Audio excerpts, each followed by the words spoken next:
Do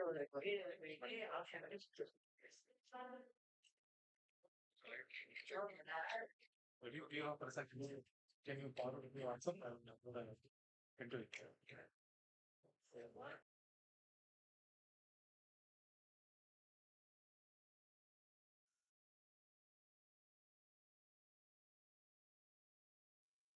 Pretty much. Of course, we're not going to see you. என்ன மாத்தணும்? Skills match. Like laptop videos. Okay.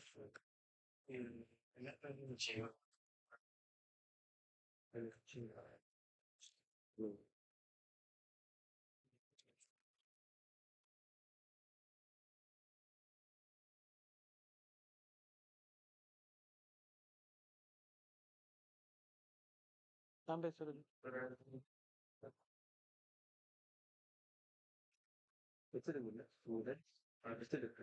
ஆஹா.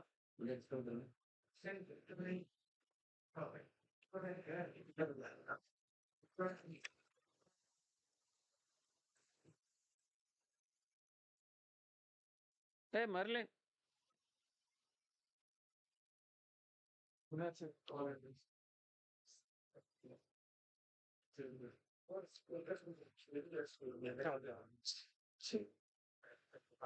பண்றீங்க? YouTube.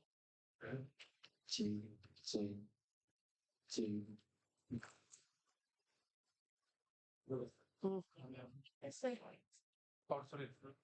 அதுதான் என்ன மாத்தணும்?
Okay, once again, good morning, everyone. A very warm welcome to each one of you to the Silver Jubilee celebrations of the Center for Non-Destructive Evaluation, CND IT Madras. 25 years ago, CND was established with a singular purpose to advance non-destructive evaluation through deep research and real-world impact. What began in a laboratory has grown into an ecosystem spanning academia, industry, and the startups that have carried this work to the world. Today, it is not just about marking a milestone, it is about honoring the people, the partnerships, and the patient work that have made CND what it is. And this celebration is made even more meaningful by the presence of NCND, the National Consortium for Non-Destructive Evaluation, which continues to strengthen the bridge between research and the industry it serves. Thank you all for being here and for being part of this story. Now, may I request Professor Krishnan, Institute Professor and Head of CND, to accompany our chief guest, Dr. Gopijan, Founder and CEO of Myelin Foundry, and our guest of honor, Professor Manu Santhanam, Dean of Industrial Consultancy and Sponsored Research at IT Madras, to the dais. May I request you? Please bring the applause.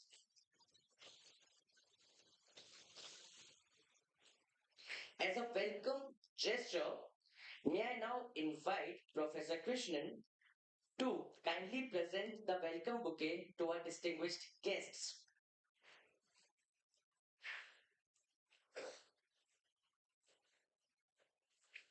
Can we have a huge round of applause?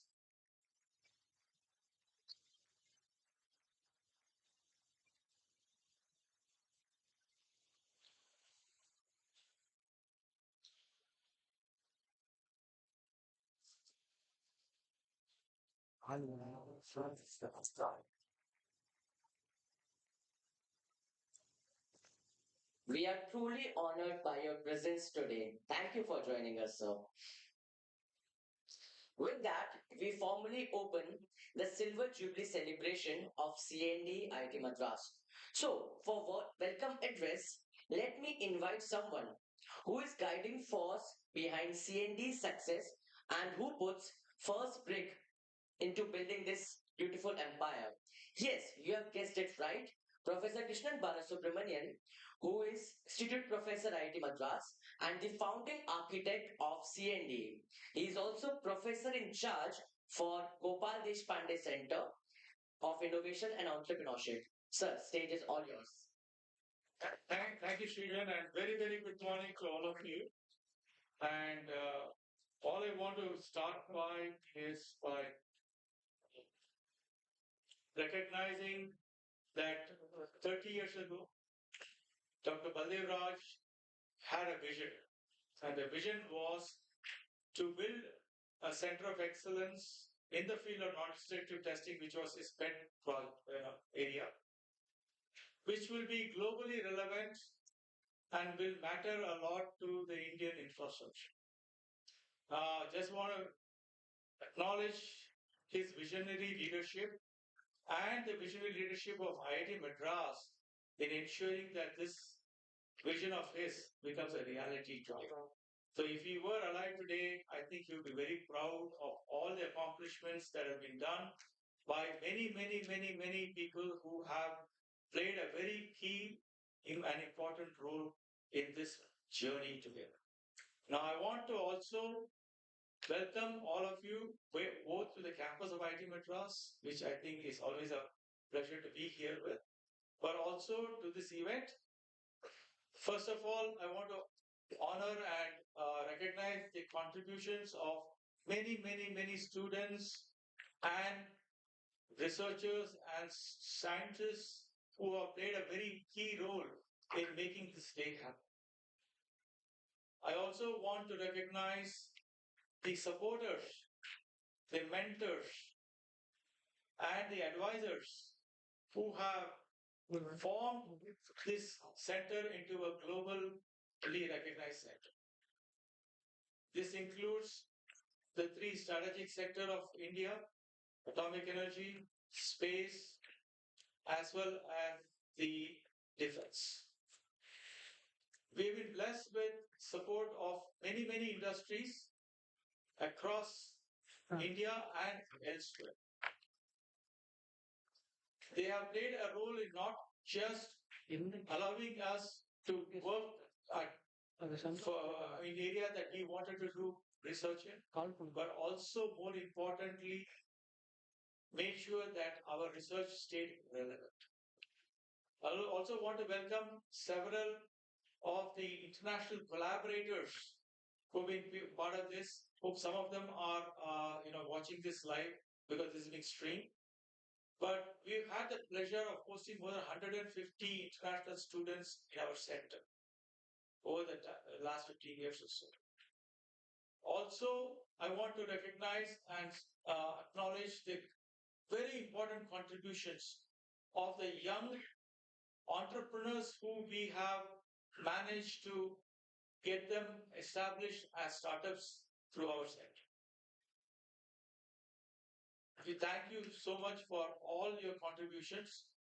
Most importantly, I also want to recognize the contribution of my better half, Sujata, who's there, and my daughter, Suprita. Neither of them, of course, saw much of me thanks to the center's activities. And of course, I want to thank my father who could make it here. So with that, I welcome you all. And of course, my deep welcome to both Dean Manu Santana, whose offices and himself supporting. He himself is has a ND background in concrete, and he's a part of our center. Now that as a dean, he is taking a bigger role and supporting our activities. And finally, a close friend, guide, mentor, philosopher, and friend, more importantly, Gopi Khadragara. Gopi has got a phenomenal background. And more I hear about his activities, I feel that his technical side is only one half of what you learn. He is extremely talented. He's also a movie producer and who is planning to produce another movie, right? And he's an amazing scriptwriter. Okay, and comes from a family that has, poetry background, right? So he's an amazing person, and we're very thrilled to have him here today. So welcome all of you today. All of you have made this day happen, and hope that center becomes something that we are very proud of over the next few years. Thank you so much, and have a great day. Thank you.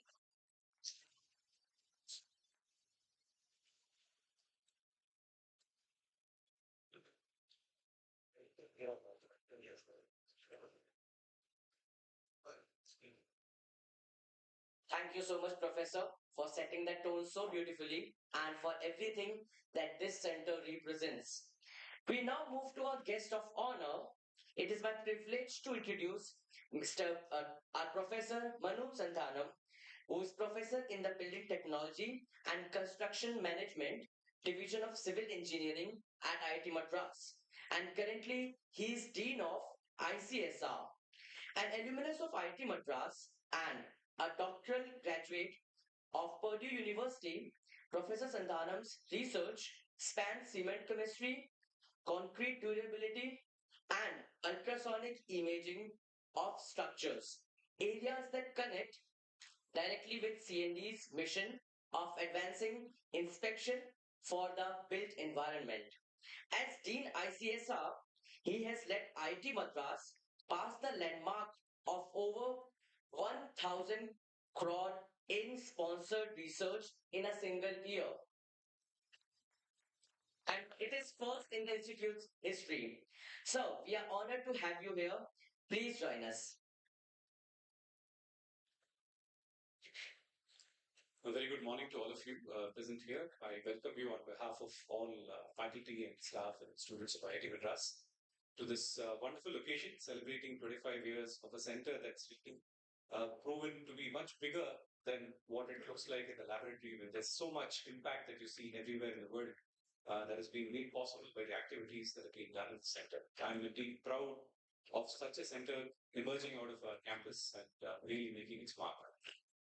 As Professor Krishnan pointed out, I've also been loosely associated with the center as a faculty member. Actually, the time I joined was the time when the center was actually first created.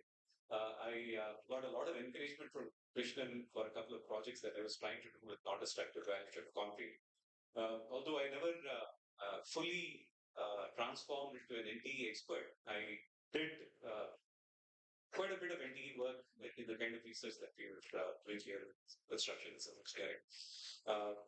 Of course, with his help, we were also able to identify future directions in which we could do research. I'm also happy to say that we've got more colleagues now in civil engineering who can actually take this forward and realize the dream of collaboration with NDE much more than what I could do in my tenure. One aspect that was generously pointed out was that somehow I was responsible to bring in the very large sanction of money to IIT Madras. That's not true. Any project is brought in by our faculty members, and they are known for their achievements everywhere. We've been collaborating a lot with industry. Industry has been a very key partner in our development, and since IIT Madras transformed its vision from being a teaching-led institution in the late 90s and early 2000s to a completely research-based institution. Many of you probably are not aware that IIT Madras has 65% postgraduate students. So it's really a very different institution now than it was before. The emphasis is very much on research and innovation, which is made clear by the kind of impact that we are having both on national missions with respect to research, the outreach that we have with the industry, the kind of day-to-day impact that we make in industrial processes across the country. And also, the other end is obviously the innovations that have come out of IITM that has led to several new innovators who have really taken the world by storm.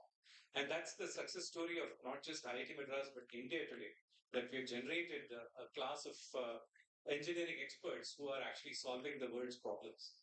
And I'm very happy to say that the Center for NDE is one of the key places from which such innovative solutions have actually come up, all the way from non-destructive inspections of large-scale infrastructure facilities to something that leads to an improvement in the daily workers' lives in terms of cleaning of sewage. And that's something which is showing the wide range of impact that this center has actually had. It's not just a collection of researchers that came together with a common purpose. It's more a question of how academic leadership and sustained industrial collaboration can really change the way in which engineering is actually practiced and which can create this atmosphere that brings about innovation. One thing that you may have already heard of is that IIT Madras has been setting up more than 100 startups a year. For the last 2 years, we've actually reached that target of incubating more than 100 startups. And very interestingly, since I sit on the committee that evaluates the new startups that come in, almost one in every 4 startups seem to have some connection with the Center for NDE. And that's something which I really find amazing.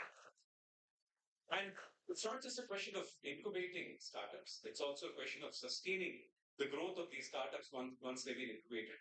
the kind of support that is provided at the center, and the kind of vision that the startup founders actually come up with and has really reflected in the success of many of these companies. I really wish them all the success to grow further and really take the flag of ND at the center of ND, and then keep that flying high all across the country and in the world whenever they're doing these projects.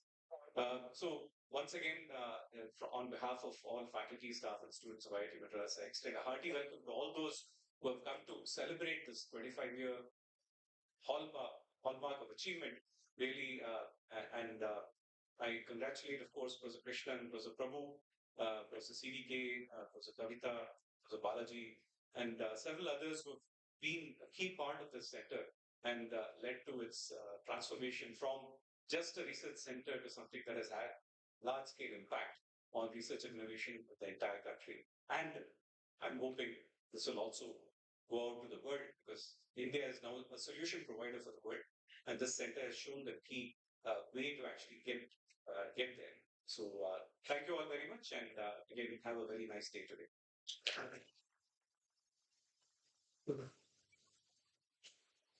Thank you so much, sir, for your insightful words. As a token of our sincere appreciation, may I invite Dr. Kanan from Advisory Board NCND to kindly present the memento to our guest of honor, Professor Manu Santana. Can we have a huge round of applause?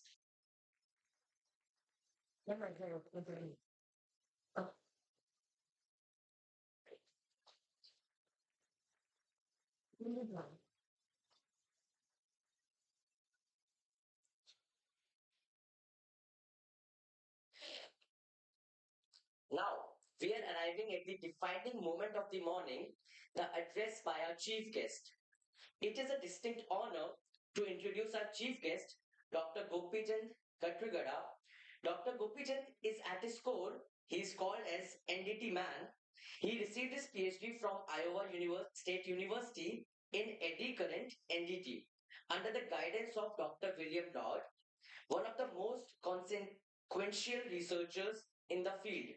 He served as chairman and managing director of GE India Technology Center, one of the largest R&D centers in the world, and later as group CTO and head of innovation at Tata Sons, driving technology transformation across $100 billion enterprise. Today, Dr. Gopichand is the founder and CEO of Merlin Foundry, a deep tech company at the intersection of AI, industrial systems, and human centered technology. Alongside, he serves as an independent director with Bosch India and ICICI Securities. So, it is a privilege to welcome you back into the NDE ecosystem. May I request you to share your thoughts with us? So, please, stage is all yours.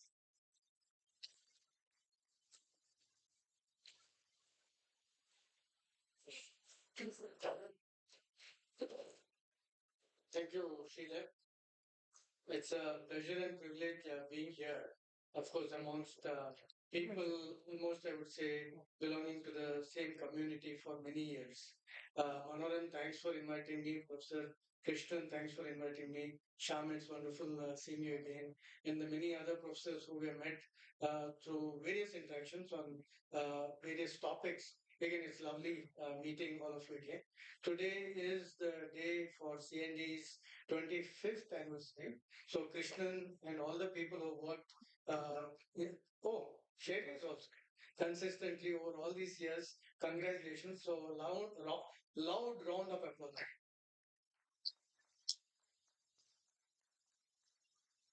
Of course, and also for all those people who are behind the scene. Sujata, you're looking behind, but as behind the scene person, and all the other family members who sacrificed along with the faculty who made this happen. Round of applause to them all. So, like I said, it definitely feels like coming back to the community. So, Srijan mentioned my background. Let's go over it a little bit in detail to give you an evolution of NDE as well, because that's been my growth also. So started off my career, I would say, in 1990, because that was the first time I was paid for something I did at Iowa State University. And I remember the day very well. I was extremely happy the day I got my assistantship. I had gone to Professor William Lott's office. I'd met him 2 or 3 times, and he said, "We will find something for you." And there was work to be done for the NASA Space Shuttle main engine heat exchanger tubing using eddy currents. However, it was a couple of weeks, and then I went. And in the meantime, the only job which we could get as a grad student was in the kitchen scrubbing vessels. Right, so there was no NDE there. We were scrubbing it very well. But when I went to meet him this particular day, he said something, and I said, "Look, I'm glad that you're going to give me an assistantship. If you can do it within a week, then I get my tuition fee half, because it's an half-time assistantship. Krishnan will know this very well. So your tuition goes into half, and also you get a salary every month, which was a grand salary, $1,200 in those days per month as a grad student. So that was the day, I felt so thrilled, because he said, if that is the case, I'll move the papers and get it done immediately. Such a kind-hearted gentleman. I learned a lot of NDE from him for sure, but I've also learned how to deal with people through him, because for him, work would get done if people worked with him in a manner that we trusted. So even now, that's the way I work, and I think that through our interactions, we pass on that message as well. So started work with NASA, and key thing there was we were working with the NASA Langley Research Center. I was a grad student from India with a very strong accent, but the professor did not hesitate to send me to the Langley Research Center, interact with the scientists there, and develop an AI and eddy current based sensor, which was used in the heat exchanger main engine heat exchanger tubing inspection. Right. So that also I kept with me, that you need to get to the customers as quickly as possible, and you need to give your team that exposure as well. So my PhD was funded by Gas Research Institute, and that was actually not in eddy current; it was in flux leakage and ultrasound. So with ultrasound, I got a little bit of promotion on frequency. So the Gas Research Institute work also was very interesting. You put these pigs, pipeline inspection gauges, but they also squeal like pigs, so we don't know where the name origin came from. So you put it in and you collect it 100 kilometers later and analyze the data. And we were trying to bring automation to that. So when we went and looked at how they were doing it, they were spooling the data on paper and looking at the signals. So when we automated it, it turns out that they were still spooling the data. They called it spool. And they were only doing it with the space bar on the computer. So you keep hitting space bar and it kept moving. Even today, that problem remains, that how much ever you try to automate, the complete automation eludes us, and hence we are not able to give the efficiencies that we normally can. But today with AI, the topic which I would like to leave you with after this conversation is that agentic becomes important. Of course, agentic is a buzzword and everybody is talking about it. But the fact is that many of the operations are going to become agentic. I have been in a factory, Asian Paints, I'm on their board, and in Mysore, there is nobody. Paint, you don't even see the paint, right? And so that is agentic. So when factories become agentic, inspection shouldn't it follow and become agentic as well? Essentially, what it means is that agentic would mean decisions are taken by the machine, maybe human in loop, which is required, especially by regulations. So we're familiar with the regulations, so we know that that is something that we have to deal with. But there are many areas where regulations are less or not there. And where there are regulations as a body, industry body, we need to be able to stand up and show that we can do better with AI, we can do better with the current affairs. I remember that at GE, we used to design aircraft engines, and it was heavily regulated. And the regulations required you to hurl a chicken, frozen chicken, at a running turbine, and then break the blades and look at what happens after that. It's a waste of turbine blades, but it's also waste of chicken. So we were able to get them to replace that with simulated fan blade out concept, and that is being used today. So you reduce the number of actual physical experiments and frozen chicken wastage. Which is required to do that. So it's possible there in aircraft engines. It's possible in NDE as well. It's just that we have to take a hard stance. So after Gas Research Institute's funded work, I joined Carter Technologies, one of the very few companies in those days which was actually doing NDE work, and their bread and butter was NDE. So my first program there was for the Naval Surface Warfare Center, using ultrasound to inspect hull welds. Again, I used AI then to classify the signals which were coming out. And after that, several years, 6 years of various applications of NDE in the power plants at various aircraft depots and Electric Power Research Institute funded work. So a lot of areas that finally led me to GE in Bangalore. I was looking to come back, and the wonderful people sitting here, Sham and Manohar, were amongst the people who interviewed me. So the GE process, I was going to be their manager, but I had to pass their interview. Right. I think I almost did not, but somehow it ended up that I did join GE. And we had a whale of right. We used to have so much fun. We know each other's families. We know each other so well that I will challenge anybody. If you tell me something about Manohara, I can tell you it is true or false. But at the same time, we delivered work globally that we could grow the organization from a small size of 4 people of 6 people when we started to 35. Then we split it. But also more importantly, along with a sister lab in the US, we were instrumental in launching gene inspection technologies as a company, which later went on to Baker Hughes and later became Waygate. I think Waygate is a customer right now. So the circle has come back a full circle. So again, the GE days shows the importance of NDE more than anything else. We were in infrastructure. We were in infrastructure, aircraft engines, aircraft infrastructure, power plants, steam turbines, gas turbines. All of these extremely critical. Nuclear plants, extremely critical infrastructure. So the emphasis placed on NDE was what is something I will leave you with. After GE, the Tata Group, it was something which I went kicking and screaming, but it was a better opportunity to serve India. So I picked it up, and for 5 years I was there. And as part of that, we launched many programs across the board. Very few, I would say, would fall under the realm of NDE as we think about it. But if you look at it in a broader sense, it all comes together. Analytics, video, audio, looking at data, looking at networks. These are all things that we funded, we executed, we delivered things like factory safety wearable, which will relate to for factory floor workers. In those days, wearables were just coming out. We created the wearable which would monitor the safety of a factory floor worker.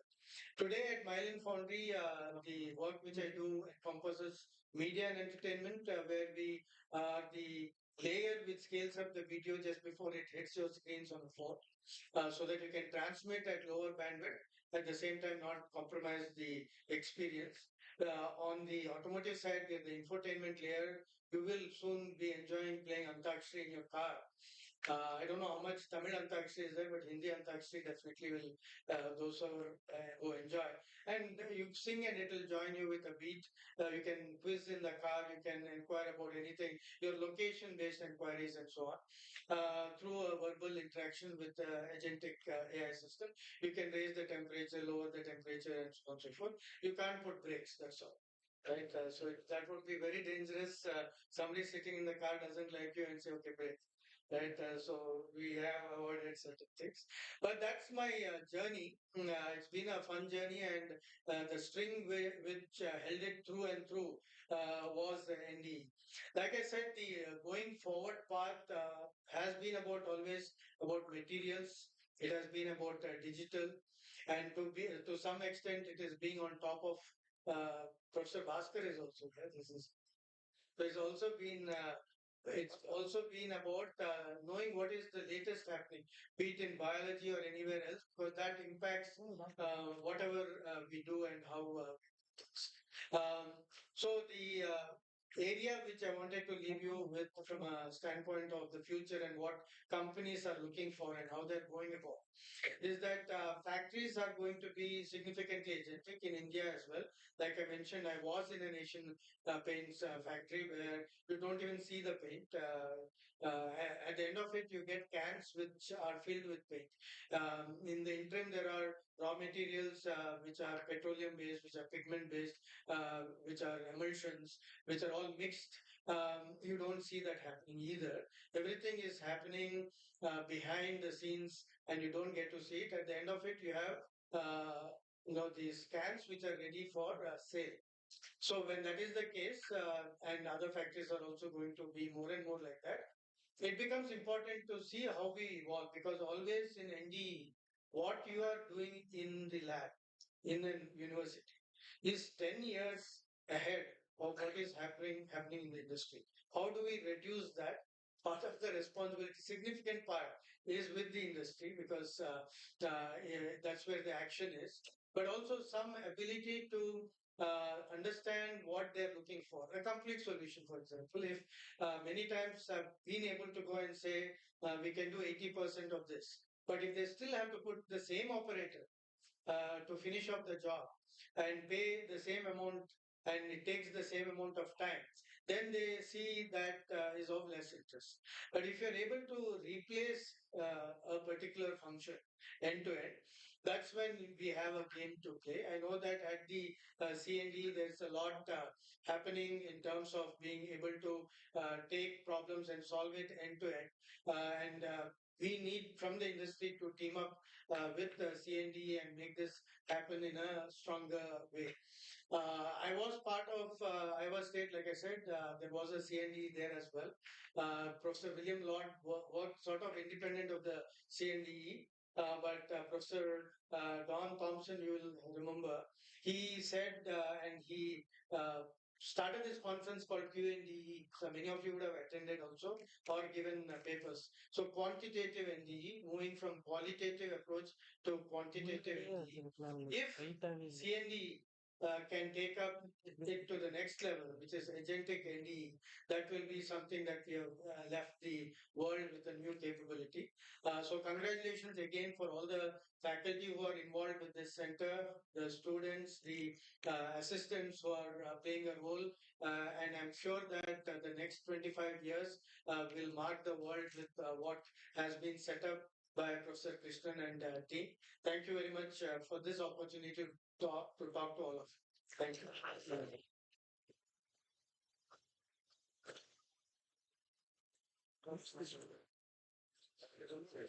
Thank you, Dr. Gopijan. That was an address that we will carry forward with us. And one learning for sure that for him, like being wearing so many hats, it's not about work-life balance, it's more about life working. Thank you so much, sir.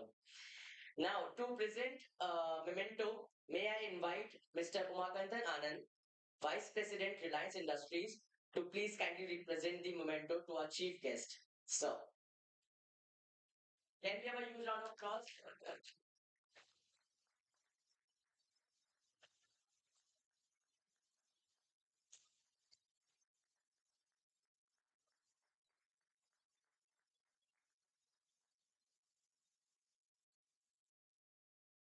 Thank you so much, sir. Now, it's time to move for the special messages. We will hear some few special messages coming from distinguished voices across the NDE and IT Madras ecosystem. First message is from Dr. Shiv Kumar Kalyanaraman, CEO of the Anusandhan National Research Foundation, ANRF. Can we have that on the screen, please?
Yes, location after that. Guest of honor. Focus பண்ணலாம். Oh, can you check Dr. Shiv Kumar? It is there.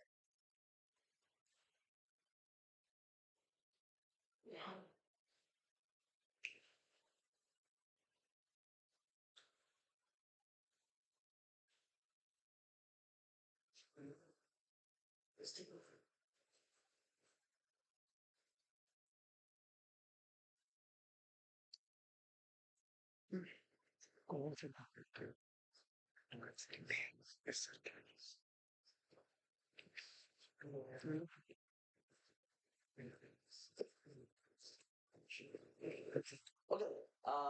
So can we have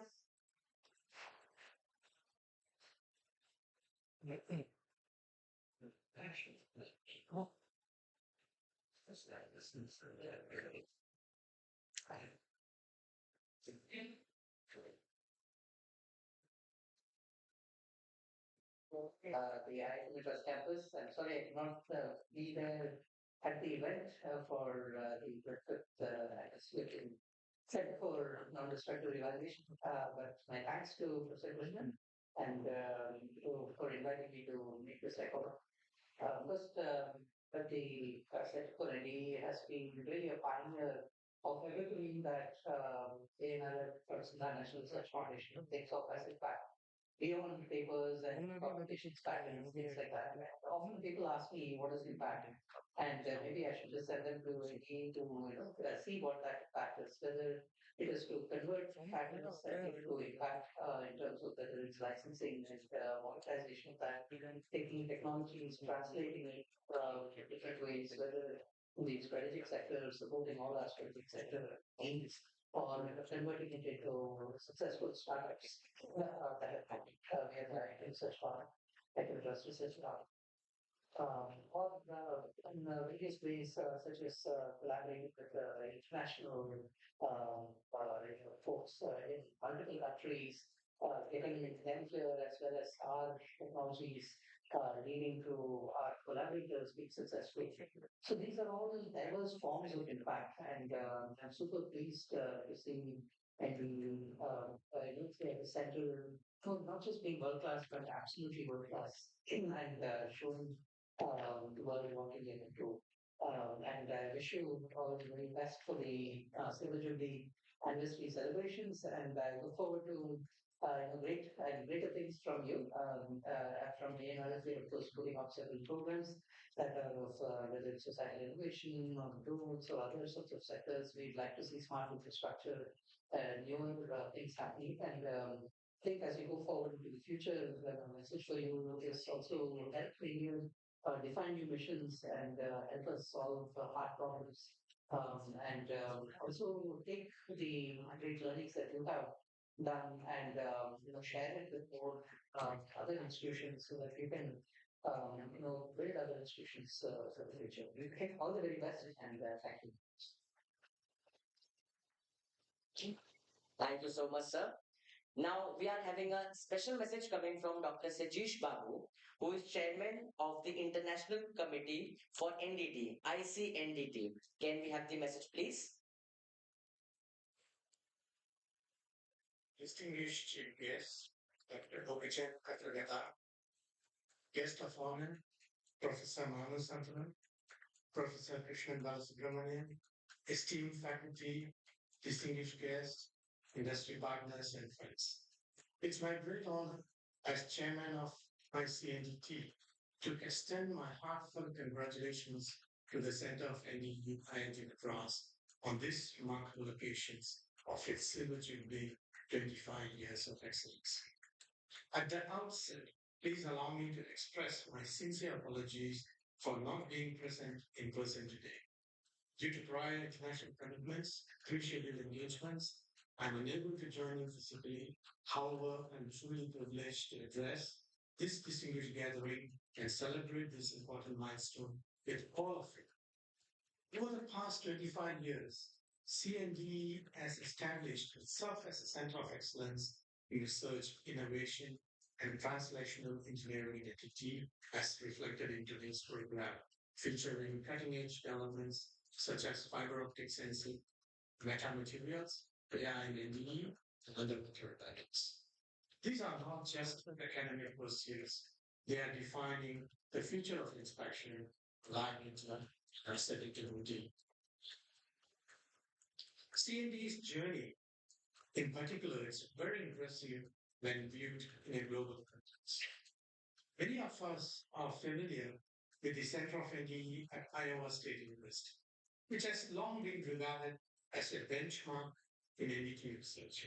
Today, I can confidently say that CNDE at IIT Madras stands as its true counterpart in Asia and in many respects has surpassed expectation through its strong integration of research, industrial application, and innovation-driven implementation.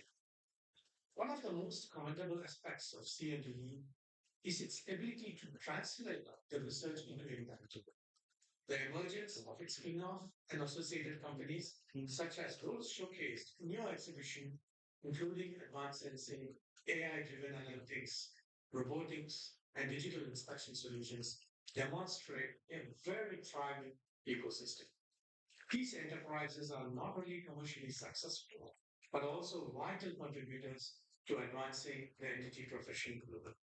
CNDE has also played a pivotal role in developing talent and nurturing the next generation of entity professionals, researchers, and innovators. In a world facing these increasing demands for safety, sustainability, and digital transformation, the role of such institutions becomes even more critical. The industry needs not only technologies, but also competent, ethical, and forward-thinking NDT scholars. And CNDE has consistently delivered on this front. As ICNDT, we deeply value institutions like CNDE that contribute to global harmonization, knowledge exchange, and advancement of NDT science and ethics. The work being carried out here resonates strongly with our global mission, bringing academia, industry, and industrial collaboration. As we celebrate this milestone from early 2000 to 2026, we are not only reflecting on past achievements, but also setting the stage for the future. The next 25 years will demand even more greater innovation, digitalization, AI integration, sustainability-driven inspection, and resilience of critical infrastructure. I have no doubt that CND will continue to lead from the front. On behalf of the ICNDT and also the global entity community, and I extend my warmest congratulations once again, and I wish CND continued success, greater global impact, and many more decades of excellence. May you continue to inspire, innovate, and produce outstanding entity scholars who will shape the future of our industry. Thank you, and I wish you a very successful and memorable Silver Jubilee celebration. Thank you so much, Dr. Sajesh Babu. Now we have another special message coming from Dr. Bhaskar Ramamurthy, who is former director, IIT Madras. So please join us.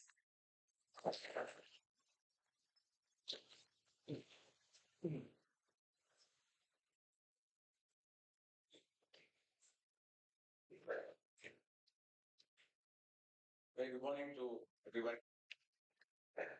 And we first congratulate Krishnan, Sujata also here. Sujata, and all the other, Prabhu's not here, he told me, Prabhu didn't make it back, but from Zanzibar, but all the others associated with the Center for Non-Destructive Evaluation, both current and former students. I'm sure a lot of people are here. Really wonderful to see the center celebrating its Silver Jubilee. Fantastic achievements in these 55 years. And so my heartfelt congratulations to Krishnan and his entire team. So I became familiar with CND and Krishnan and what he's doing from the time I was a dean of planning and infrastructure, and then as director. And I was always trying to figure out where the boundary of CND comes from, what all is kosher for them to do and what is not. But it looks like pretty much any kind of sensing, right? So today, if I suppose, if what you do in AI, but you study my body language, the tonality of my speech, maybe even sense my body temperature, try to figure out how much I mean what I say. That will also be C&D, right? So, I mean, non-destructive evaluation. So it's all, I think that's good because boundaries expand. You do whatever is valuable, do whatever is innovative, whatever leads to useful outcomes. So that's a good thing. And so, I work in wireless communications, and uh, one of the thing, the community is trying to figure out what the so-called 6G is going to be. And one of the things that they've zeroed in on is this, what is called integrated communication and sensing. So, apart from sending you data, receiving data from you, they want the network also to sense various things, particularly starting with drones. That is the low-hanging fruit. But ultimately, figuring out whether you are whether you are inside a building, inside a room, or actually outside. From the radio signal strength, you can't figure out whether it's low or it's a certain value because you are far away, or whether you're actually close by but inside a building. The losses through the walls and all are higher. So, all these things affect what you can communicate and how. So there's a lot of interest in sensing, and not sensing by, GPS cannot be used for this particular example that I gave you. So try to do it from the RF signals itself with lots of antennas. It's, the new generation of systems are more like radars. So it's all coming together. And so this kind of concept of doing non-destructive evaluation or testing is everywhere now, and C&D is right in the middle of it. When we launched our Institute of Eminence, whatever we proposed when we applied for the Institute of Eminence award and was selected, we actually proposed to have a fairly large scale internal quote unquote competition for research proposals and new areas and so on. And one of the things that came out of that exercise is that we were able to establish for ourselves what some of us already knew, that the C&D, which was one of the entities that got a fair amount of funding from that, was actually among the top, whatever you can say, 3, 5, doesn't matter, centers in the world. This is acknowledged quite clearly by all the peers we talked to in the process of reviewing their plans. So it's really a globally acknowledged, globally recognized center doing great work. I'm sure they had a significant part to play in some of the important equipment that is used in the PFBR, right? Krishna, the PFBR, you must be having something. Kalpana, a lot of it. When I read the news, I was thinking about it this center. So I think, that's really the impact of the work that they've done. But it's important that to understand that, unlike a center that works on, let's say, wireless communications or something, and where you make something and it's then manufactured in the millions, which is really good, like phones. The kind of a lot of the equipment or systems they make are not mass produced. They're used in like what's used in the PFPR, for example. There are only few places where you need it. They have to be made very carefully. They are very critical. So one of the more really unusual things that Krishnan has done is to actually set up the full pipeline. Not only do the R&D, not only do I file the patents, write the papers as Shivu mentioned, but actually transfer the technology to a specialized company or companies that make the equipment and make it available to the small number of critical users who need that equipment, whether it's atomic energy, Alpacam, or whether it is the armed forces or whatever, railways or whatever it is. So that also they have done very well. So, when the IIT Madras has come to be known for its rather successful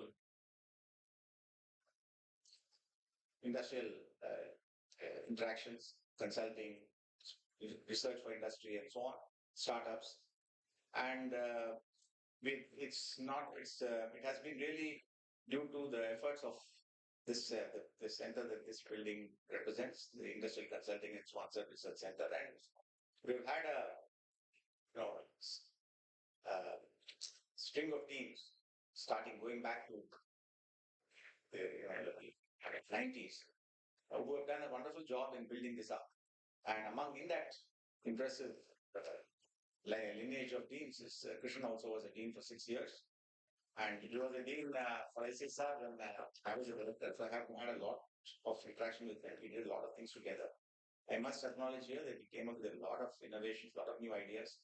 Ideas of actually what we did at the large scale in IOE was actually tried out first internally with our own generated funds by having challenges for research projects of various kinds, small ones to a young faculty to start with, ambitious ones for a group of faculty to get together and launch out into a new area. We start, some of these were in this period, and if you see what then morphed into the uh, Robert Bosch Center for AI came out of one such internal challenge, and then it became a department, or probably one of the first departments for data science and AI in the country. So there is a method to all of this. You can actually, catalyze these kind of things. And in fact, the proof of that we were on the right track came because once after that first center, the first effort, the first team project that we called for internal challenge and funded, which is the AI team effort. Actually, there was an external party, the Bosch company. They had done a study. They decided they wanted to fund through a grant one such major effort in AI in India. And they actually had a scientist do an internal study of what are the efforts going on in various parts of the country, evaluate them, and decide where to come. And they actually came to us, said, "We've done the evaluation. We figured you are head of everybody else." And we didn't go to Robert Bosch and say, "Please help us." Nothing wrong with that, but that's not what we did. So it shows that these kind of methods actually work, and that started in this term. Many initiatives. We had been growing. I used to monitor many metrics as director. We had been growing our industrial consulting at a CAGR of more than 20% for many, many years. And it continued in this period, continued after that. I think Manu's also here, still, right? That's why the numbers are skyrocketing. That's a very good thing because, while it's important for us to get, our CAGR with the funding from government follows the CAGR of the budget, Indian budget. The government is very fair, distributes money to all the institutions. So, one proof of that is the numbers actually track. We don't get less, which would be bad news for you as an institution. But you can't get too much more also because they tend to be very fair in the way they distribute money. But industry is competitive, and our CAGR is very, very good and way ahead of everybody else. And forget about the competition with the other institutions, but really, we continue to reach out and work with industry to move the bar. And I think Gopi also mentioned this, that it's industry that has to translate. There's a 10-year gap, and CND has done a great job. Many other centers also are doing likewise, but CND is one of the pioneers of this. So I want to stop here, acknowledge Krishnan's huge efforts, both in his own domain, where, as I said, his center and his center that now. The other thing I should mention before I stop is that if I, again, as director, I observe many very high quality efforts in this institute. Not all of them succeed in creating a good succession plan. Not that this is not a company, you don't have to do it. Centers can close, there's nothing wrong with that also, or slowly fade away, but not many succeed in that. In fact, one of the challenges I used to face as director is many of the really top centers used to come and request me to try to hire their students. And it was my job as director to say no. Okay. And I had to be brutal about that with many people. And I was. And but Krishnan has again shown how that can be handled very well. I think they've got very good succession of faculty to carry on the work of the center. He's got many more years to go. There's no problem with that. But I'm just saying, he has also taken care. You can see Prabhu's not here, but there are others also. And I think the that also he has handled very well. I must mention that. And so I think I once again wish him, Sujata, and everybody else all the best in the coming years. They have important contributions to make. For some reason, I remember Baldev Raj today. I think he had a hand in your returning to India and so on. Great man. So, wish him and the center and all his colleagues, all his students, all the very best. Thank you for inviting me, Krishna. I may not stay here for the whole day, but thank you. Thank you.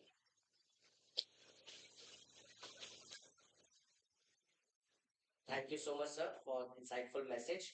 Now we have a special message from Mr. Makandan Anand, who is Vice President, Reliance Industries. Thank you, sir.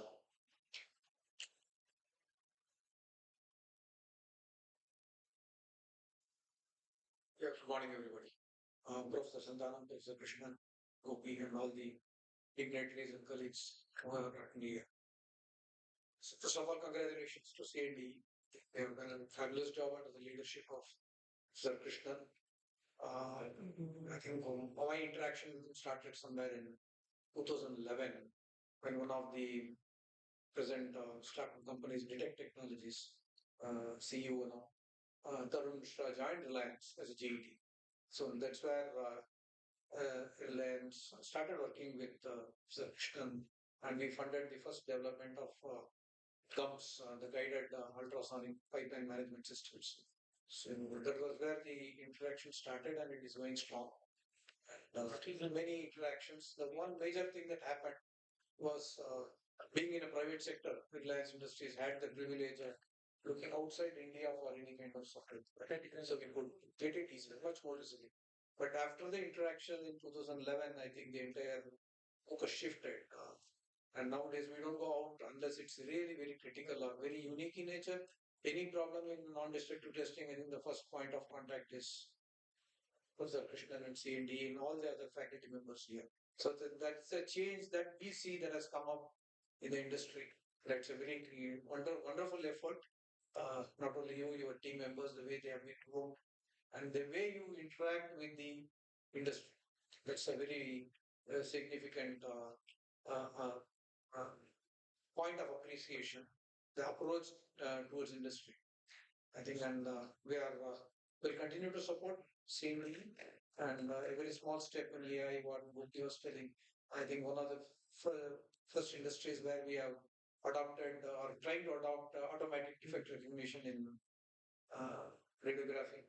So it's a movement from manual radiography to CR that's complete as a first step. So all data is on the computer now, and then the next step is to go with automatic defect recognition and radiography.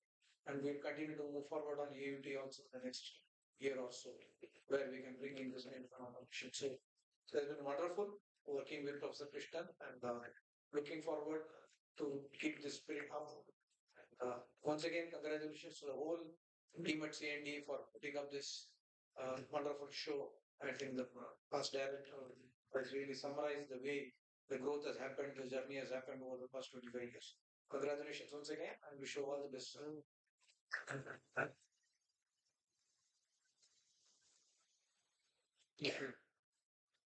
Thank you so much, sir.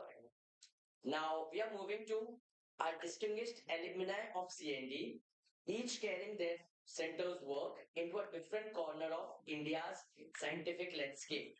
May I request each speaker to keep the message for 2 minutes? So first we have Dr. S.K. Nath, who is associated with Central Power Research Institute, CPRI. Please, sir, we are blessed to have you. Can we have a round of applause? வெங்காயிக்கிறீங்க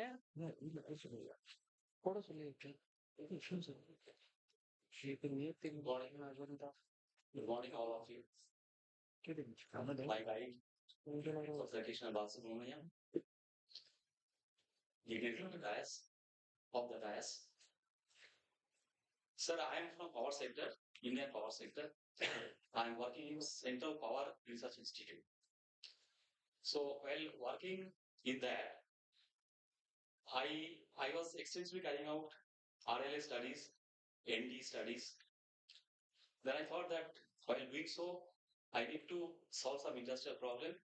So I came to CND here. I picked up some problem on top and did some small work. Thermal generation still in the country is the main route for electricity for all of us. But what I have seen over the passage of time, this thermal generation also now slowly taking backseat and this RE is getting penetrated into the grid. And as an NDE professional, this is my feeling I am sharing in this August gathering that NDE also has got a major role to play in RE, wind turbine, solar, alternate chemistry, battery energy storage system, and the government of India's this national clean hydrogen mission, where is the storage and transportation of clean hydrogen plays a major role, and ND has a critical role to play here. Okay, this is technical part. I remember my association in CND. I joined here in 2004, and it's a very memorable memories. Lots of frames, guidance. I'm not seeing Sir CVK here. Krishnamurti sir here today. He's not about. Okay. So I'll not spend much time. Thank you. And CND, this is my very loving place to come here. I made it a point that I would come today and see all of you. And I wish this center to grow and reach new benchmark, new scale, new heights the years to come. Thank you very much.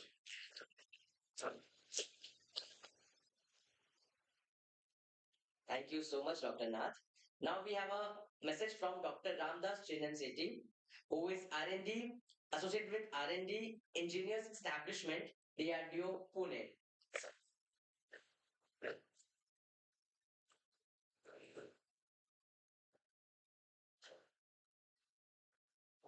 At the outset, I thank Dr. Manoharan for giving me an opportunity to speak over here.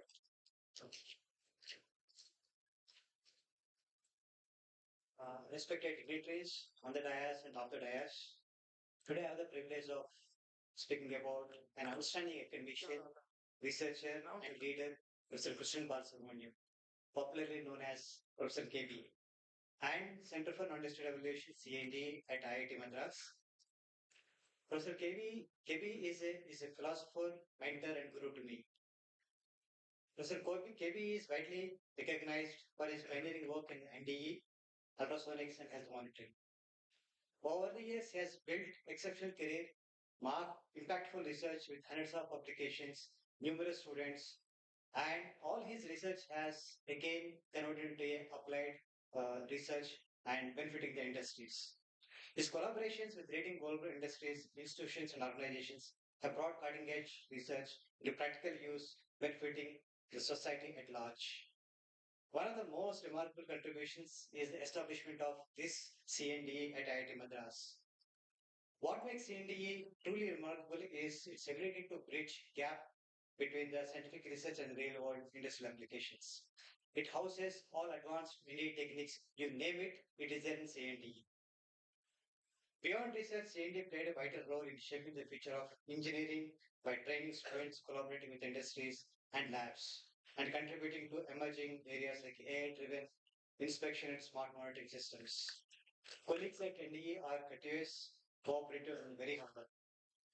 Professor KB is a visionary leader and who has contributed significantly to research administration and innovation ecosystems, including supporting startups and technology development initiatives.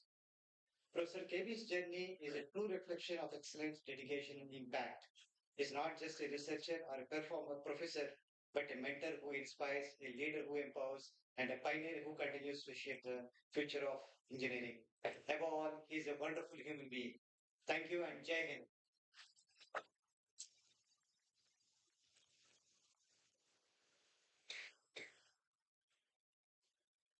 Thank you so much, Dr. Ramdas. Now, we are moving to one of the most meaningful moments of today's program, the Silver Jubilee and recognition of our professors and staff of CND. It is a moment to honor those who have built this center, not just through publications and patents, but through their daily commitment, their patience with difficult problems, and and the belief that this work matters. Now, can I invite our faculties to please come forward, and I'll be calling names one by one, and they will be felicitated by Advisory Board of CND. So first thing first, Professor Krishnan to be felicitated by our chief guest and guest of honor. Can we have a huge round of applause?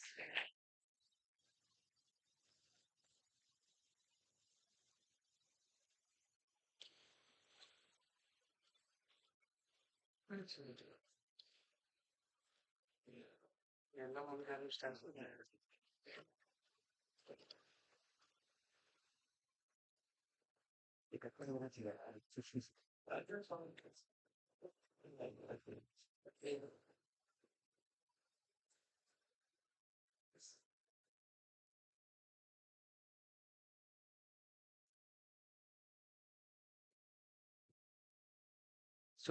Should bro? Photo.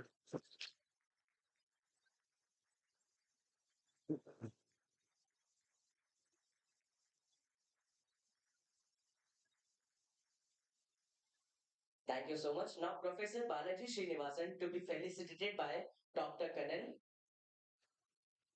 Can we have a round of applause?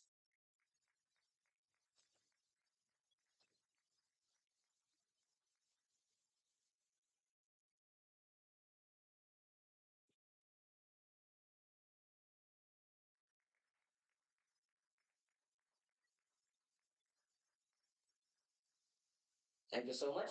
Followed by Professor Abhishek Saini to be felicitated by Dr. Shyam Sundar.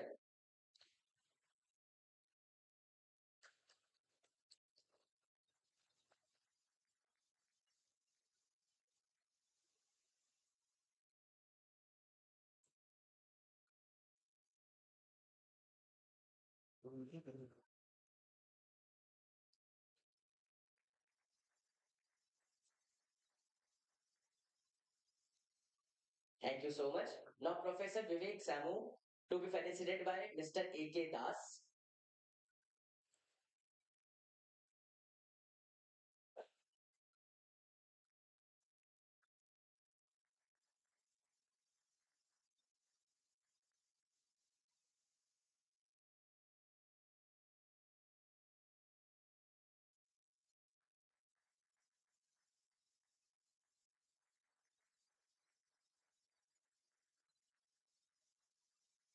Last but not the least, Professor Tarun Nasgan to be felicitated by Mr. Prem Kumar.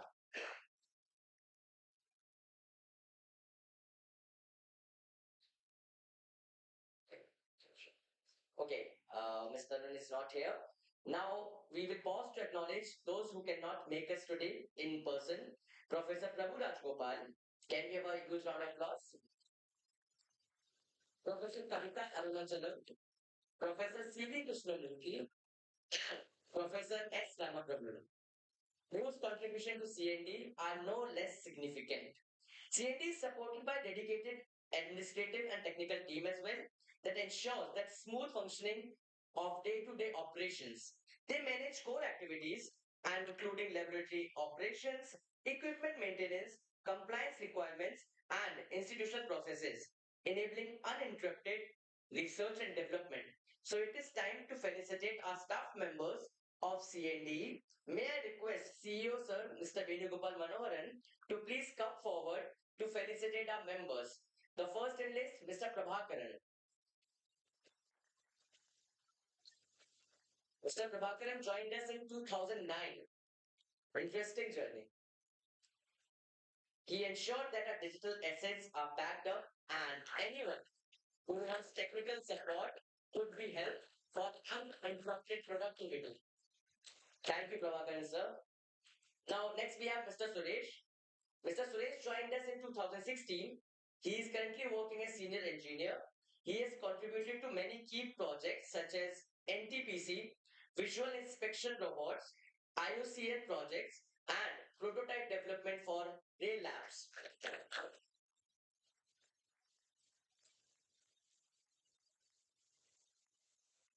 Next up, we have Mr. Dinesh Kumar, who is currently working in LabVIEW and other programming languages, software UI development, and he has joined us in 2015, almost a decade ago.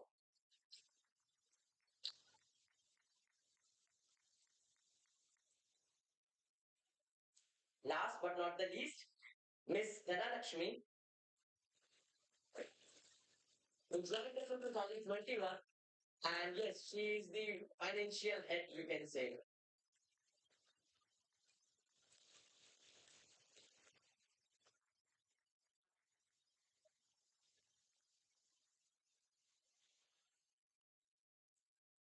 Thank you so much.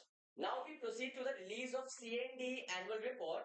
The report presents a summary of the center's activities over the past year, including research, progress, projects, and collaborations, and key developments.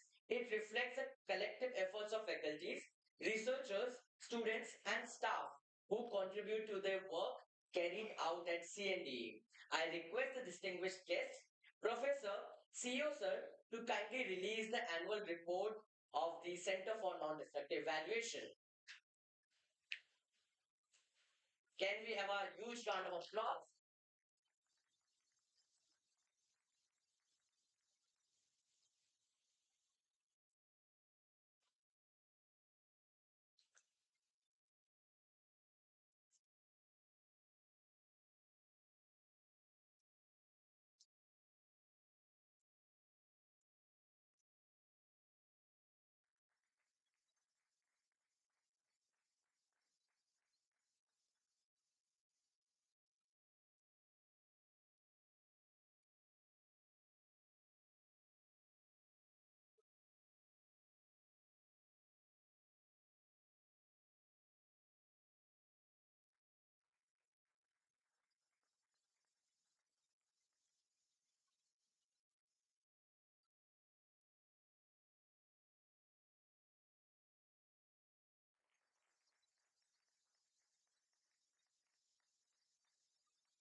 Thank you so much.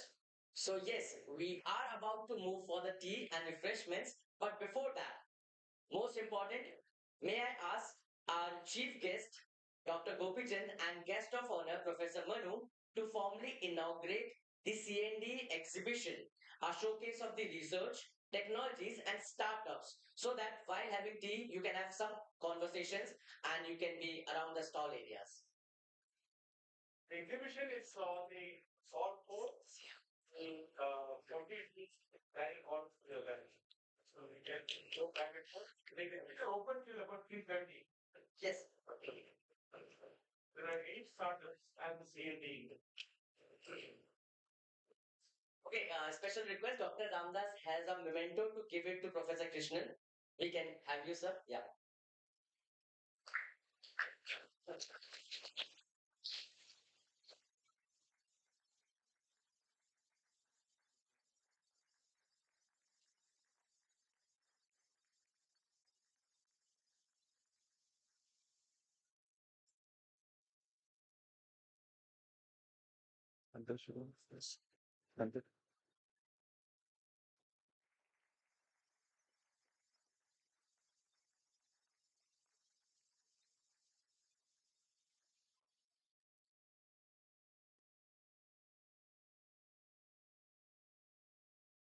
Thank you, everyone. So we are breaking out for tea. Please make sure to join us back at 12:30. We have a lot of interesting events lined up. Thank you so much. I'm your host, Srijit Tiwari, and we'll be there with you for the day. Thank you.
இல்ல sir. நம்ம ஆபீஸ்ல இருக்குதுல அது எத்தனை சொல்றேன்.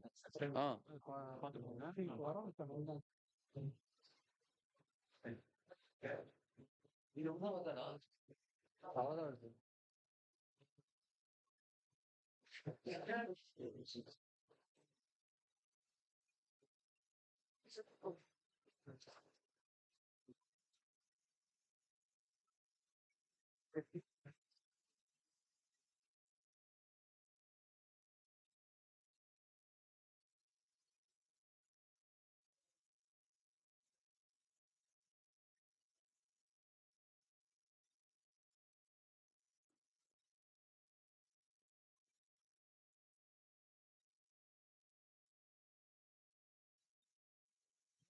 ம். அவர் குள்ளமா தர இல்ல இல்ல கீழே நிக்கிறேன். தூக்குன மாதிரி வச்சு கீழே நிக்கிறேன். மக்கள் வீட்டுக்கு இல்லைன்னா கீழே ஒரு இது இருக்கு. ஸ்கூல் மாதிரி ஒண்ணு இருக்கு. கொடுக்கல சின்ன ரோடு மாதிரி இருக்குன்னா நீங்க இல்ல சில நேரம் நிக்கணும். அது கீழே நின்னுக்கலாம். இன்னும் நிக்கல ஏறல. ஏறினா தெரியும்.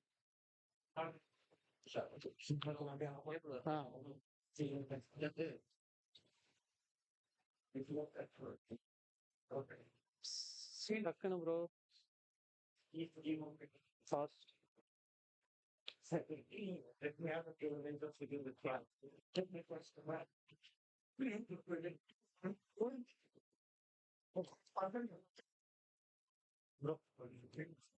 ஒரே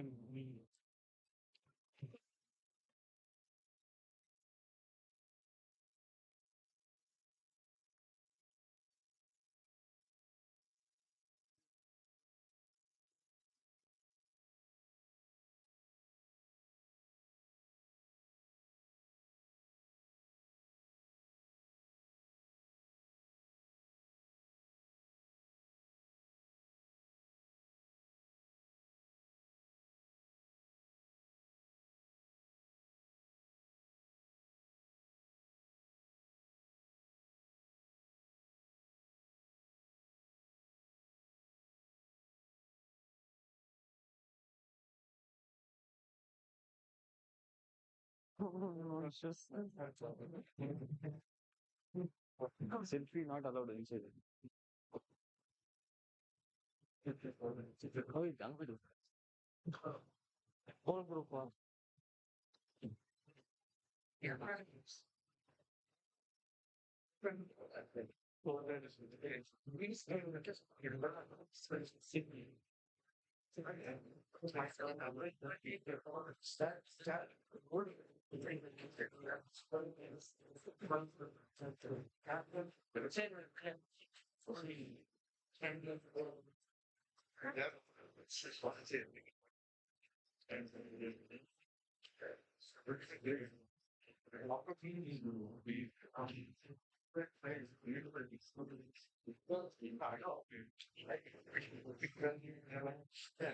Bro, photo தான் எடுக்காது bro.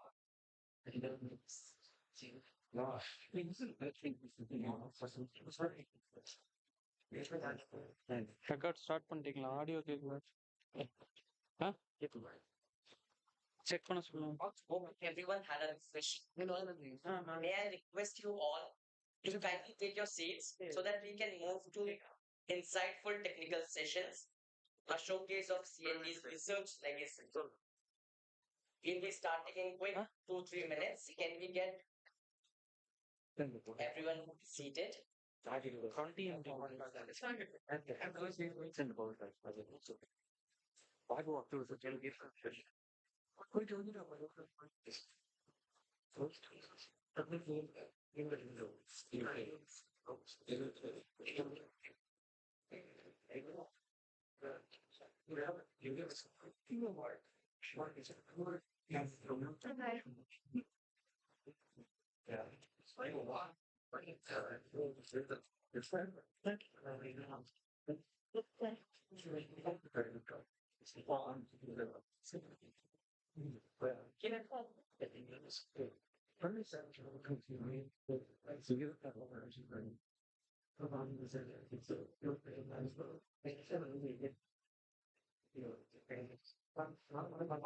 So we are starting after the break.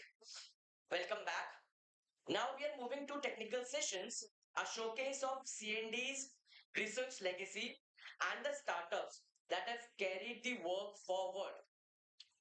Today's technical session brings range of CND's work from foundational research to field-ready technologies that are active in some of the hardest industrial environments today.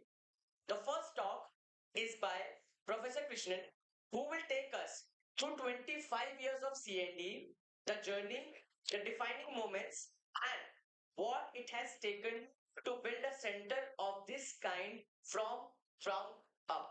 Sir, stage is all yours. Welcome back and thank you so much and amazing. And I know that it was hard for you to leave the exhibits and come here, but I think the exhibits will be open through lunch and beyond lunch. So definitely it'll be easy for you to spend some time with these startups. Today I'm going to, and I have like 8 minutes to reminisce 25 years and actually 30 years honest with you. So I'm just going to be able to make some small highlights on that. So just to say that the center was a vision shared by Dr. Baldev Raj and shared with the IIT Madras administration, Dr. Professor R. Natarajan, who was the then director. And they are the guys who actually put things together and they got in touch with Dr. Satish Udpa, who was then at Iowa State or Colorado, I don't know which one he was then at that time. And I was in the US and I was being asked, would you be interested in coming back? And I had said some things to Baldev saying that, hey, if the right opportunity presents itself, I'll be back. So he says, will you walk the talk? That was his question. And I know that 99 I came back, I spent some time at IIT Madras. And then we had a brainstorming session back in US. Baldev came with faculty of IIT Madras. Then I think it was the dean of ICNSR, KVS Ramarao. And we sort of said we'll take the plunge. Okay. We also became at that time the founding member of what was then called the World Federation of ND Centers, hosted by our State University. And I landed here, I remember on February 1st, 2 a.m. of 2000. And 9 a.m. I was in the building right opposite to this building. And so some of the early supporters of us, I mean, there's so many of them, and few of them are here, but many who couldn't make it here. But I remember that somebody telling me that there's always year-end money available. Okay. And luckily, I befriended somebody in the administration building, and he says, he even told me what to type because the way I type sometimes is not the way they like it here. Right? Usually, the US style of typing a letter, and this is what is accepted here. Here, you have to say, dear sir. Yeah. Okay. If you say dear professor something, it's not liked. Okay. So I learned all that the hard way. And actually took a letter on, I think, 29th of March to the director, Natarajan, and to Professor C.R. Muthukrishnan, who was the deputy director, was also there. And I said, I want to build a center of NDE. I've identified the place. I need about 22 lakhs to build it. So they looked and said, so who gave you the information? Right. And slyly they looked at each other and said, Professor Natarajan just scribbled something in the bottom and signed it. And that I made like 20 Xerox copies and started issuing POs. Okay, so that was in 2000, 2001, April, I think first week or so, first or second week, the center was ready. Absolutely delighted that there are people who knew how to do this because I mean, coming from US, how to operate, how to issue a PO, how to even do quality control, how to even get them paid was not something that I knew. So I learned the hard way and learned it really quick. So we actually inaugurated it. Then the problem was, what do we do inside the center? Beautiful building, beautiful furniture, everything, but nothing to do inside. So that's kind of when we started again receiving many helps. First of all, Professor Walter Ornott at that time, he said, I have a machine called xerography, digital xerography. I do not know what to do because they have kicked it. I don't have the space to put it in Germany. I will ship it. You figure out how to get it here. right? And that kind of was the first equipment that landed. We had an amazing leap of faith by Dr. Kharat, who unfortunately is gone to US temporarily, so he's not here. He said, "I'll give you 5 lakhs. Can you make a small ultrasonic inspection system for me?" So within 5 lakhs, Shashidhar Reddy was my MS student, and we designed, thanks to some help from Professor Gopinath and many others, we designed the first digital ultrasonic C-scan system in our lab, still working. Okay, still working. Pandaji was there, so he still uses for some of his experiments, right? We have changed it a little bit, but still use that 25-year-old equipment for that. Still works. I remember I wrote the software in LabVIEW, and I remember that the first data files were so huge that we couldn't read it back. Then I had to scheme a way by which we have to compress the data and save it as images rather than data. So that was initial. Interestingly, I've been asked by one of my recent PhD students to come back and change that back to where you can save the full data. Okay, and I said it's going to be tough.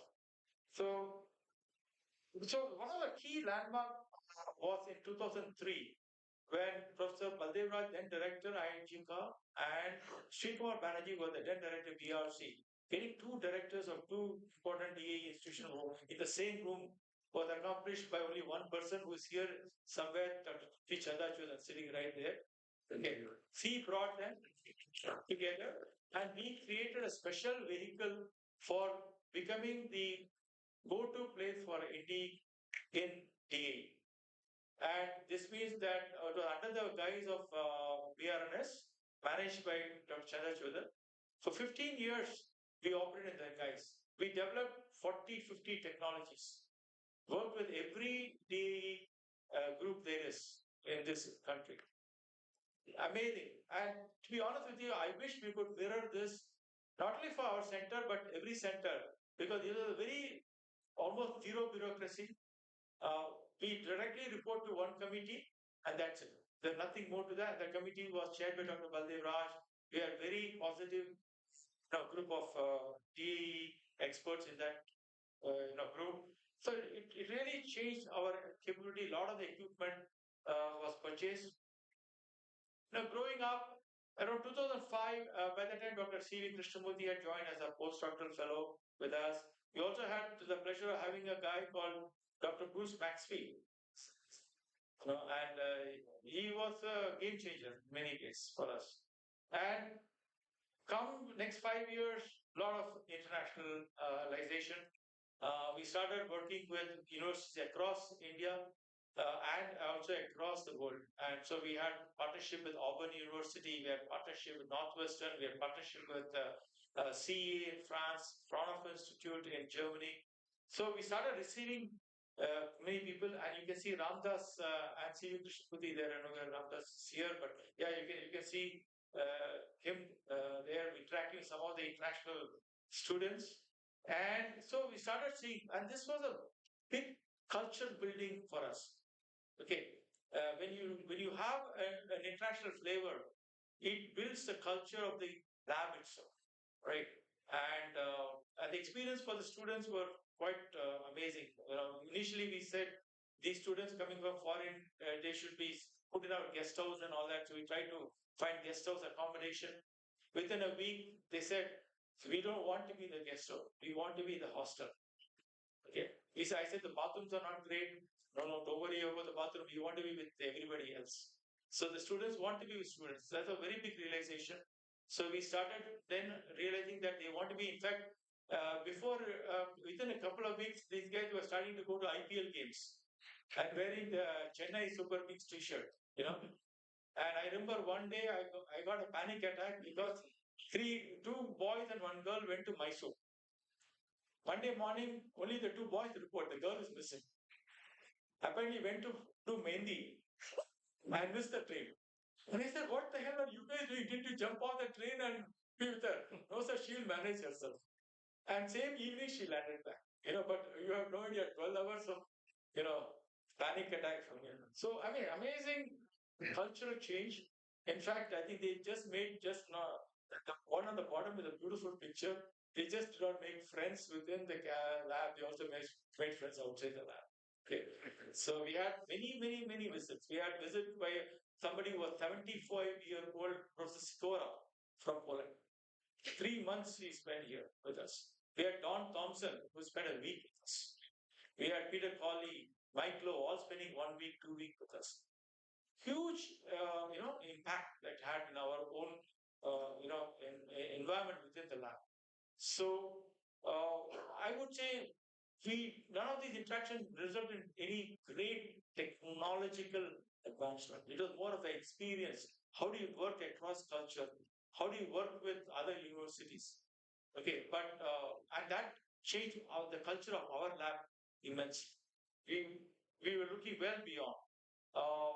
Of course, during the 2014 to 18, by that time, I would say the lab had stabilized. We had enough equipment. Okay. That photograph that you see is our Indo-German collaboration with the institution called BAM in Berlin, and the work was on thermography. So that's a thermal image of the team that worked on that. And more importantly, the letter is signed by Harshvardhan, then Minister of Science and Technology of India. Okay. So he visited them, found three of our students sitting there, working with them. And then we also had, in every case, one of the things that we have managed to do was more people from abroad visited and spent time in our lab here than our students visiting and spending time in their labs. Okay, but it was both ways. So this is a game changer. A lot of technicians that came along the way. We worked on Indo-UK program with Warwick University. We worked with the CA and Indo-French with the Airbus and IIC Bangalore. So networking. A lot of students from NIT Trichy, who there's an MTech NTT program, literally from I think 2005 or 6. We've had minimum 5 to 6 students from there spending almost 1 year with us. Been a great partnership with NIT Trichy. And of course, partnership with, so we had the pleasure in 2019 or so, where we signed the MOU between CEA, which is the Atomic Energy Commission of France, and Center for ND, in the when they're doing the trip of their president to Delhi. It's been a great journey. It's been a great journey. Lots of things. Some of the thing that actually I would say I'm very proud of is the game changing is the fact that what you see outside is the startups. 2010, Dhwani became a reality. Dhwani has a stall outside. Dhwani today is about 110 people, followed by Planis in 2015. They also have a stall here. Planis is about 200, 250 engineers and scientists. 2016, there was birth of a company called Detect Technologies. Today, Detect is 600 plus in strength. And then followed almost after that, a few years, almost every year there was a startup. 2017 was a company called Maximal Labs. 18 was Solidas Integrity.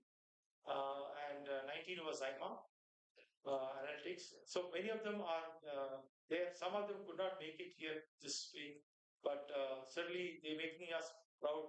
All these companies not only develop technologies here, but more importantly, they were able to take technology and prove it outside India. And all these companies I'm talking about have installation, service, and customers globally. So today, if you put all of them together, we are approaching 1,500 jobs created, high-tech jobs created across the world, which about 90% is India, 10% outside India. So this is something that I don't, we've been very happy and proud about. And keeping, now the question is what next? So one of the game-changing move that we made was to bring Manoharan Vedugopal to our center as a CEO. We have launched the National Consortium. We have brought together a very eminent advisory board. We also are very proud, and today I see several of our NCND members part of it, consortium members as part of this. We have Chevron, we have BP, we have Reliance, we have IOCL, Bharat Petroleum, and several more are joining as we speak. It's only 8, 9 months old. So the idea here is to stay relevant. We think that I stay very professional. We also have an amazing set of postdoctoral students here today who are, taking the entire culture of research to the next level. And you see a wide variety. You have guys who are physics background, you have guys who have mechanical background, electrical background, AI background, all coming together as postdocs and working to create a very different, CND. We are also fortunate to have 3 young faculty join IIT Madras the last couple of years. Tarun, then you have Vivek, and then Abhishek, all three joining the recent months. So the future is theirs, and we hope that we will be able to do justice to the confidence that each one of you have put in us. Thank you so much.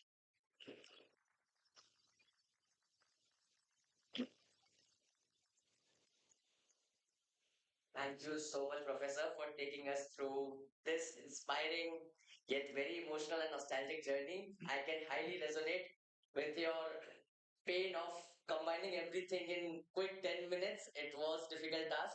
And interestingly, in 2001, I was 2 years old, and in 2025, there was company mentioned Tickworld Private Limited. So that was what I started with, Professor.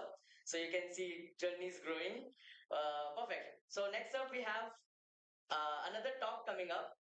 Now I will invite Professor Balaji Srinivasan, Professor in Department of Electrical Engineering and a core member of CND, to speak on fiber optic sensors for NDE. Professor Srinivasan has led research projects worth over 2000 crores, and his fiber sensing systems have seen deployment by BHEL, IG Car, GAIL, and Telecom Malaysia. Sir, we are honored to have you here. Thank you, Srijan. Excellent job.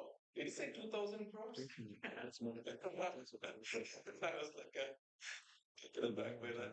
But I really thank Professor Krishnan, first of all, for this opportunity, Professor Manoharan for setting up the stage and getting all of us together.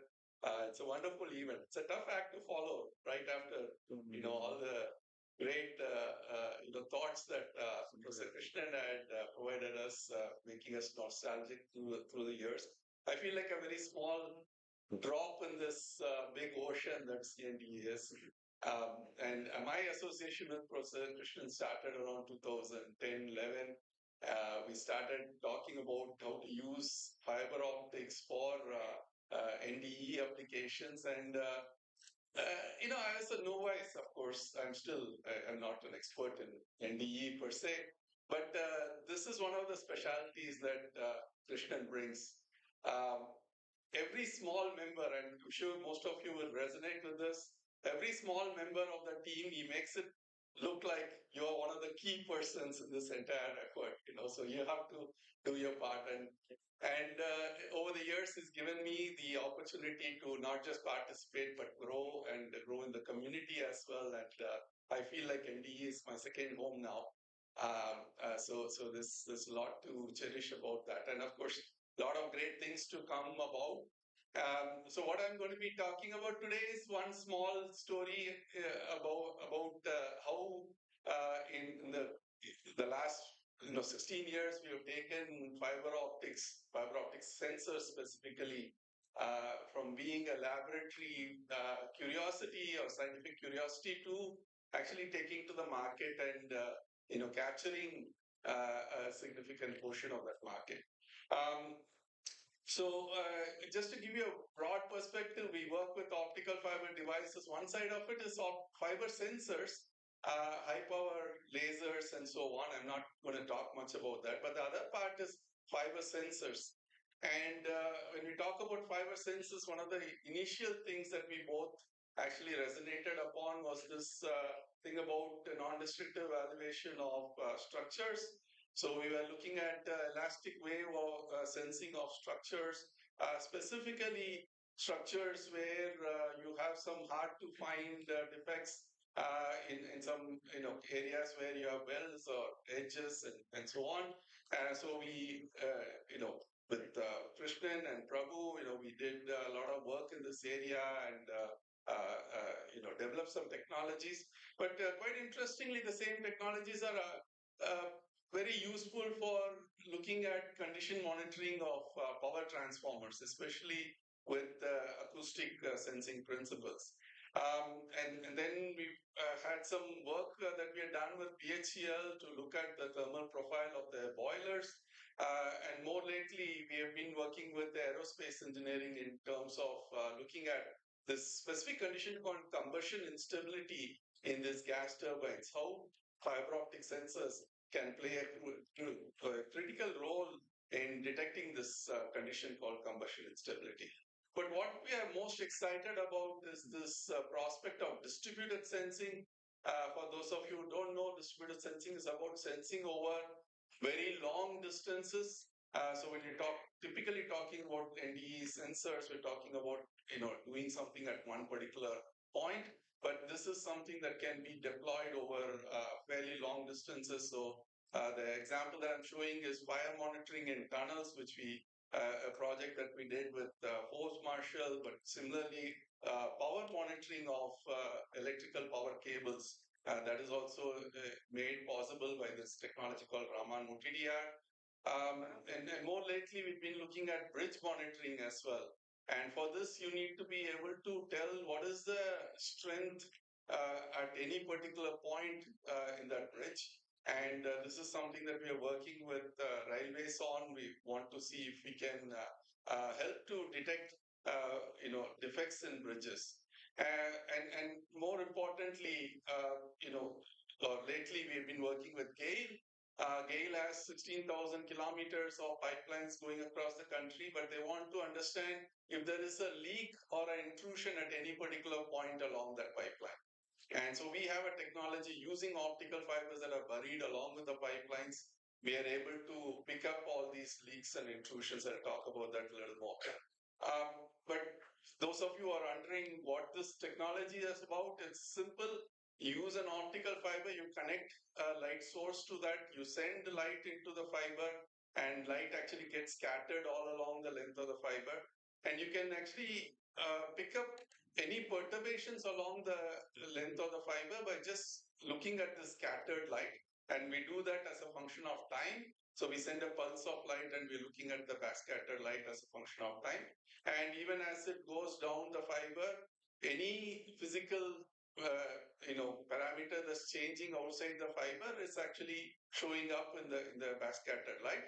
And so, for example, if we can actually pick up the intensity of the Raman backscatter light, you can measure temperature all along the length of the fiber. So this is like, replacing tens and thousands of thermocouples or any temperature sensors with just one optical fiber. And this is something that's creating a lot of excitement where we measure the phase of the Rayleigh backscattered light, and through this we can actually pick up acoustics all along that length of the fiber. I'll talk a little more about this a little bit. And similarly, if you're looking at the frequency of the Bruon backscattered light, you can actually measure strain along the length of the fiber. And this is what I was mentioning when it comes to bridge monitoring. This is actually a critical role.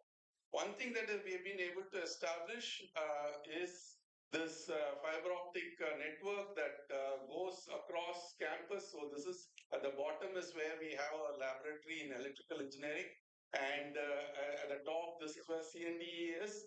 But we also have a railway track next to it, and then oil and gas pipeline, and then in ocean engineering we have an underwater wave flume where we can actually send the fiber all the way across and we can pick up all these signatures.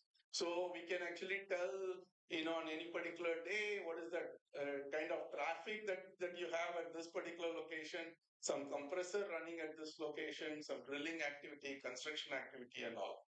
So specifically, we have been able to run a carriage along this railway track and we can exactly at that particular position, we can get a unique acoustic signature that we are picking up using a fiber optic sensor, some bike motor vibration, and these guys jumping. That's creating every time they make contact with the ground, we are able to pick up those sort of things. So these are very good for intrusion monitoring and so on.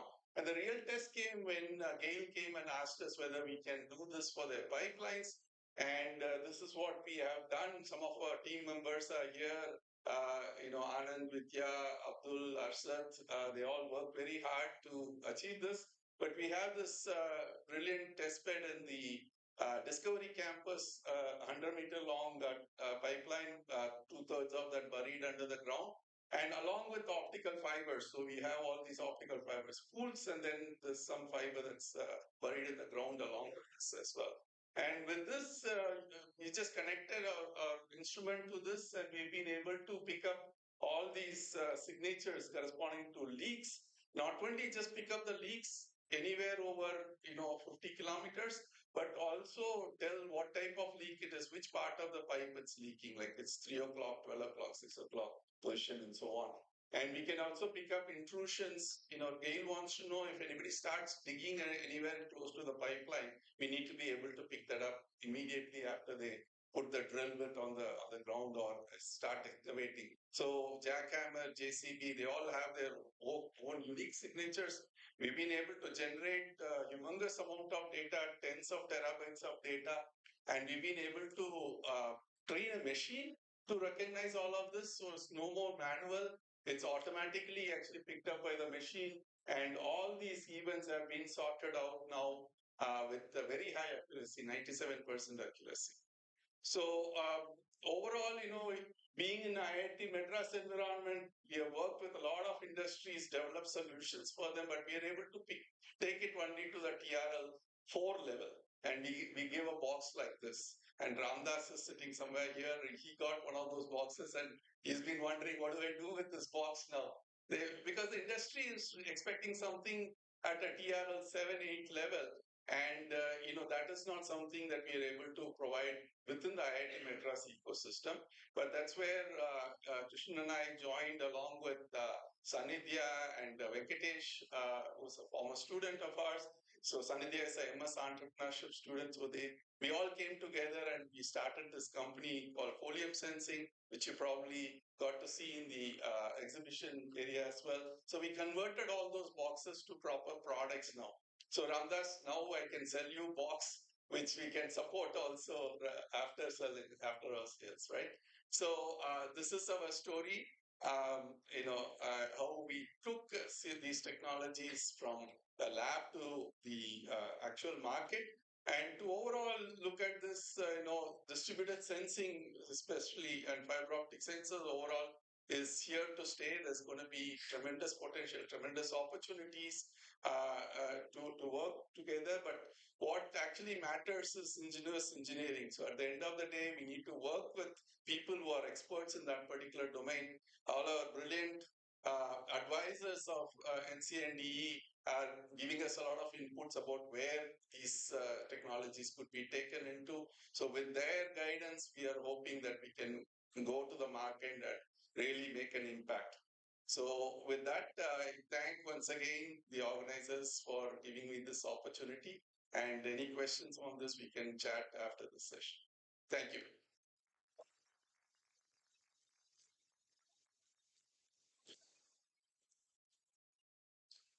Thank you, Professor Balaji, for such an insightful talk.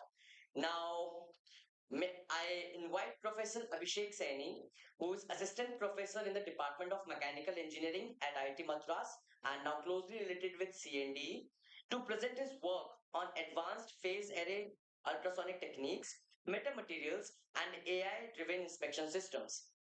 Sir, stage is all yours.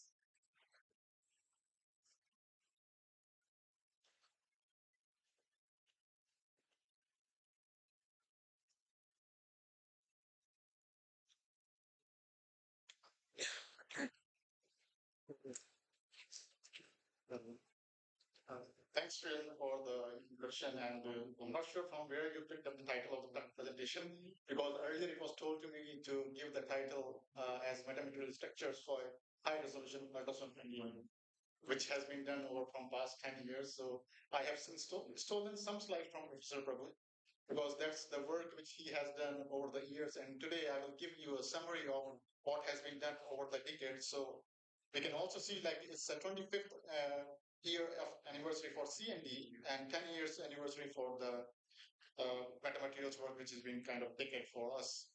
And we are proud to present this work today here. So the problem that we are trying to solve here is like how do we overcome the resolution limits of conventional ultrasound while taking the advantages of safety, effectiveness, and deep penetration. So this is one of the challenges which is there in conventional ultrasound and how we are trying to break the resolution limit using acoustic metamaterial or elastic metamaterials. So the key challenges, if we mention here, is like the elastic waves are safe, cost-effective, and capable of deep penetration compared to the other techniques like X-ray, MRIs, and electromagnetic techniques. But the limitations here is like the poor resolution, especially the diffraction limit that we deal in conventional ultrasound is the Rayleigh diffraction limit by lambda by 2. So if we plot these results in an x-axis like this, we see here is the system cost, which is important for us to understand, like if we have to bring the things into the real scenario, we have to make the system cost at low level so that people can adopt it and the industry can easily bring that into the real situation. And y-axis, I'm plotting the penetration in micrometers. So if we see also on the right-hand axis, we have the safety and hazardous conditions. So we have the optical systems, which has good inspectability for real applications very fast, but the problem is the penetration depth is very low. Also, then we have the electromagnetic techniques, which has good resolution, but the cost of the system is very high. And here I should specify that this small size mentioned here is the size of the resolution limit. So with X-ray and MRI, we can have a very smaller resolution, but the system costs go high. And also there are ionizing irradiation, which makes it tedious for us to implement in everyday life. That's where the elastic waves comes into the picture, which has higher penetration depth, and the system cost is also low. And thanks, Professor Balaji, for giving the introduction about the physics of how the optical things work, and the similar concepts we can bring back into the picture of acoustics and ultrasound. And so that's where the main problem that we are trying to solve is how can we bring the resolution of these ultrasonic and elastic waves at the lower level. So we are currently here, and then how we move from this level to this level and to the final resolution limit. And then we try to achieve, which is compatible with the X-ray limits. And that's our ambition into the future slides. So if we just give an introduction about the metamaterial, so these are the artificially engineered structures which usually do not found into the nature. So that's what you can see in these four quadrants. On the right-hand side, top quadrant, this is where most of the natural materials found, where we have the density and compliance on the vertical axis. But if we somehow engineer these artificial metastructures, we can create some kind of negative density and negative compliance, and that's how we can enhance the absorption limit, we can enhance the negative refraction and enhance the absorption, and that's how we can bring the resolution limit at a lower level compared to the conventional ultrasound that's there. And that's the promise that we are trying to solve, and that's one of the article that was shared like researchers, and you can see this picture of Professor Prabhu here showing some demonstration on acoustic metamaterial that's in here. So now I will give you a summary of what have been done from 2016 to 2026 here. We go beyond from lambda by 2 resolution limit to lambda by 5. So first proof of concept was demonstrated where we simply use the straws to act as acoustic metamaterial. And these acoustic metamaterial kind of enhancing the evanescent waves which are at the higher frequencies. And by enhancing those evanescent waves, we are able to capture those high frequency components, and that's how we are reducing the limit of the resolution. Furthermore, we have developed the deep sub-wavelength acoustic polymetal lens, and where you can see the limit of the ultrasound resolution goes from lambda by 5 to lambda by 25. Furthermore, we have optimized the is acoustic metamaterial, which is trying to defeat the Woods anomaly, which was found in these structured metamaterials. So now we are able to achieve the resolution limit by lambda by 35, and further we in between 2020 to 2022 there was a few development of hyperlenses in the and far field development of the hyperlenses, where we can propagate the waves in a different dimensions and we can improve the resolution by propagating one to the far field. From 24 to 26, we further improve the resolution limit up to lambda by 72, so which is kind of a resolution limit into the NDT world, and we were the first one which is achieved by through experimental studies. That's pretty promising results which have been shown by the CND lab. And then furthermore, recently we have gone up to the lambda by 75 lambda by 75 resolution limit and go into the micrometer resolution limit. So we are able to detect the defects and characterize the defects at a very small micrometer regimes. So that's how we move from conventional ultrasound limits to limit where we are able to measure the micrometer kind of defects. And the key strength of these modality is like these are not the alternate, these are not replacing the conventional techniques, but these are like addition to these conventional systems or hardware which has been there. So that's we have extended metamaterials other than the acoustic resolution limit improvement. We have hyperlenses for spatial magnification, topological lenses for super resolution imaging. You can see some kind of topological meta lenses here for manipulating the waves in different directions and suppressing the waves in other directions. So wavefront manipulation, and on top of that, we have something interesting results also for seismic wave absorption. So if we have tall buildings, we can put some kind of these metamaterials which can absorb these really waves and surfaces which can finally hit the buildings. So these are some of the works which have been done, and we are still continuing this work to break the resolution limit and implement this into the different applications. So these are the applications where we have investigated and further ongoing: energy harvesting, super resolution imaging, which I have already talked about, and sensors which have we integrated the acoustic metamaterial and elastic metamaterial so that we are able to go much higher resolution limit, and signal processing where we are doing the wave field manipulation. So if we don't want some kind of signal in our autosonic wave field, then we can use these kind of metamaterials to absorb those kind of things. And then finally, we have interesting results here, interesting study which has been going into the quantum devices. So we have recently got accepted for the quantum mission, and there are some work which can be extended from metamaterials to the quantum metamaterials that's being used into the future. So that is the final slide that I would like to present. So over the past decade, CND has overcome the diffraction limit in ultrasound and developed metamaterial-based solutions for sub-wavelength imaging, which is kind of a history-making things here. Like we are able to go into the micron level imaging with the help of CND research work. And as I mentioned previously, we are currently up to lambda by 75, and I think we are able to reach by lambda by 100 in coming times with our work which we are doing. And we have also delivered the deployable systems grounded in fundamental research, not only on the transmission research. So that's the final slide. This is not just an improvement in resolution, it is a shift in how we think about sensing and imaging systems. So with that, I will like to thank all the organizers and congratulate Krishna for bringing us at this stage of 25 years. Thank you.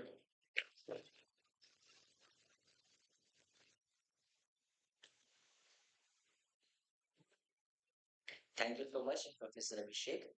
Now we invite one of the most CND's foundational voices, as you were also guessing it right, someone who has been central to both its research and its entrepreneurial journey. Professor Prabhu Rajgopal is now Director in Charge, IIT Madras Zanzibar campus, and he is also Professor in Mechanical Engineering at IIT Madras. He is a key architect of CND's growth over the past 2 decades. His work in remote inspection, digital asset integrity monitoring, high resolution ultrasonic imaging earned him India's most prestigious award for mid career scientists, the Shanti Swaroop Bhatnagar Prize in 2024. He holds 33, yeah, he holds 33 granted intellectual properties, over 200 publications, and he's also a fellow of INAE. I now invite Professor Prabhu Rajgopal, who is going to join us virtually from Zanzibar. He is going to share the future plans of CNDE. So, Professor Prabhu Rajgopal, you might able to see it here. That's right. Okay.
Yes, sir, you're audible. Can you hear us?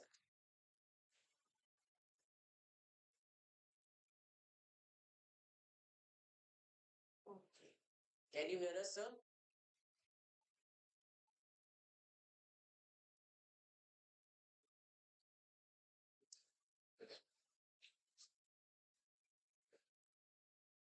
Sir, can you hear us? Hello.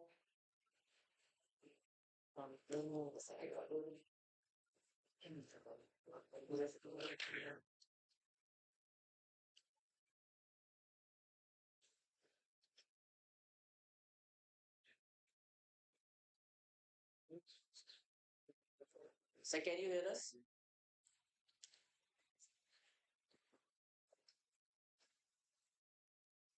I'm not able to hear anybody. Sir, it's audible. Can you hear us, sir? Yes, I can hear you. Yeah.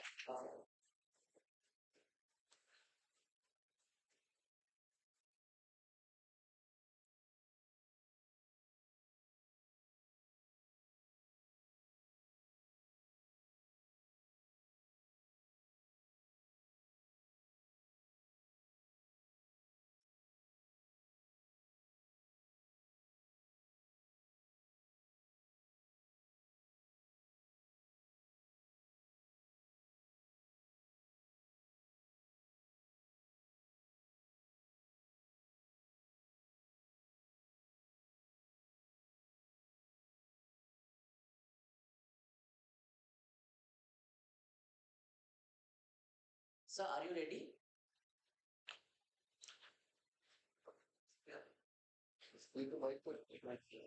Sir, you can start. Can you hear us?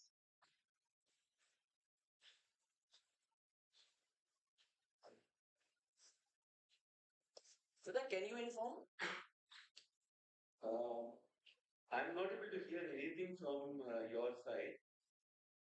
Sir, it's audible. Like, Yes, sir. Yes, sir. Yes. so thank you and very good morning, good afternoon to all of you. And I'm first of all very happy on this occasion of the 25th anniversary celebration of CNDE.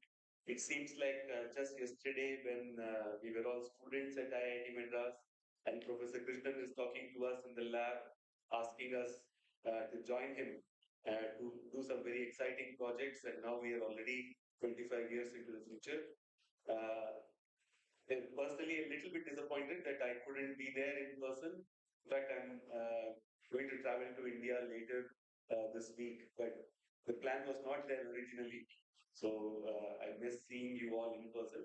But I'm grateful to Mr. Manoharan and Professor Krishnan for making this possibility of addressing you all virtually.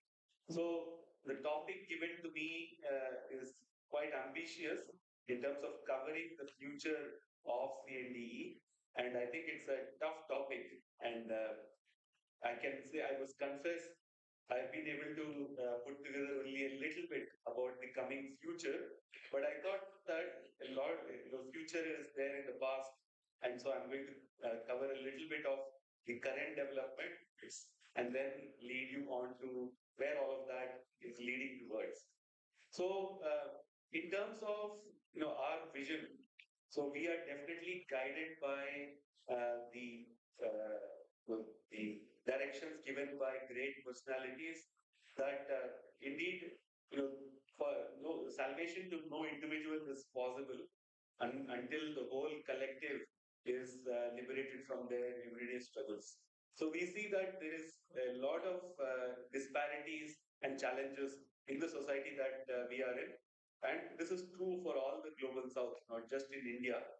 And today we face, particularly within the infrastructure maintenance aspect, a number of challenges which are of the nature of techno-socio-economical challenges. So there are also policy and governance aspects that must be addressed so that we can actually solve some practical problems. So a case in point is this problem of eliminating manual scavenging. So this is not one of the core of the CNDE work originally, because we typically work on trying to find out the cause for leakage or the cause for pilferage or the cause for corrosion or damage to happen. We typically do not work on fixing those causes, actually, fixing those problems. But that segues into me to the second point. I think that sort of is the one of the key features of the way we approach things at CND. I put together a 5-point value system and there is there in our brochure as well now. So which is, we typically try to solve problems with Sir, sorry to interrupt, but your slides are not moving. are they moving now? Yeah. Have you gone to the other slide? Yes, sir. Now it's moving. So maybe I'll not do full screen mode. Do it like this. Okay. So the value system for us is, I think something like this is what has been propelling us all through. We try to go very deep into the subject, combining theory and practice, but also try to explore allied domains that enriches our core work as well. Eventually, we benchmark ourselves against the best in the world. We try to have a strong participation and collaboration with industry. And finally, we do not shy from translating our expertise and IP into real world impact through startups that originate from our lab. So, this slide is about from my own work, but you can see, although the core work is in ultrasonics, we have definitely branched into allied topics such as metamaterials, which are ways in which we can capture ultrasonic phenomena beyond standard limits. Abhishek has just spoken to you about all our work in terms of metamaterials. On the other hand, robotics is something that is actually not even directly connected to what we are doing in the core NDE disciplines. But today, robotics has enriched all our work. For example, we are able to inspect 300 meters under the surface from the surface, ocean surface. We are able to inspect inside storage tanks. We are able to detect defects deep inside pipelines. All of this wouldn't be possible if we did not explore robotics on our own. So that is one of the examples of how we are exploring allied topics. Similarly, we have always worked to try and see how we compare against the best in the world. So today, our collaborations exist not only within IIT Madras, we are working across departments, but all over the world, we are working with some of the best research groups working on different themes and topics. The who's who of industry can be thought of as constituting our collaborators. And all of this ultimately, of course, bears into our research activities. So the CND graduates today are occupying key positions in startup industry and academia all over the world as such. Right. So now the final point I'll stop at. I'll talk about before moving on is about our work with startups. So we have prided ourselves in working with young people and slowly, and with a lot of hard work, build up startups that can create giant impact. So here is a slide that captures some of the young people who work with us, continue to work with us in putting together these startups that ultimately license our CND technologies. So in a sense, though, this is not an isolated phenomenon. So this is an IIT Madras phenomenon, I would say. So just in the last year, we put out 100 startups. And this year as well, again, we repeated this feat. And thanks to this kind of ability, we today have have a presence across the world. And CNE alone has created more than 16 startups over the last 15 years. So in terms of the future, where are we going? So we are looking at really technically 5 different domains where we will evolve in the future. So one is the area of ubiquitous sensing. So what ubiquitous sensing refers to is that can we use passive approaches? Can we use a structure itself as a sensor? So, for example, there is work from our lab, even published last year, where we say that just by measuring noise, we are able to detect defects inside the structure. So that's the direction in which we want to go towards sensing. So that is no additional footprint in terms of sensors, but we gather insights by understanding about the physics in a much deeper manner. Abhishek has presented in terms of metamaterials, but in terms of imaging, we want to look beyond classical limits and we want to go down all the way down to the quantum scale, for example. So we are looking at edge intelligence, that is creating intelligence close to where the phenomena exist so that we don't have to have excessive processing power. We are also very excited about wide area technology. So, for example, we are looking at, and this is something as we are a closed in community, I'm saying we've not published anything yet, but we are looking at cosmic ray based NDT by which we can do inspection of, let us say, an entire campus at the single go.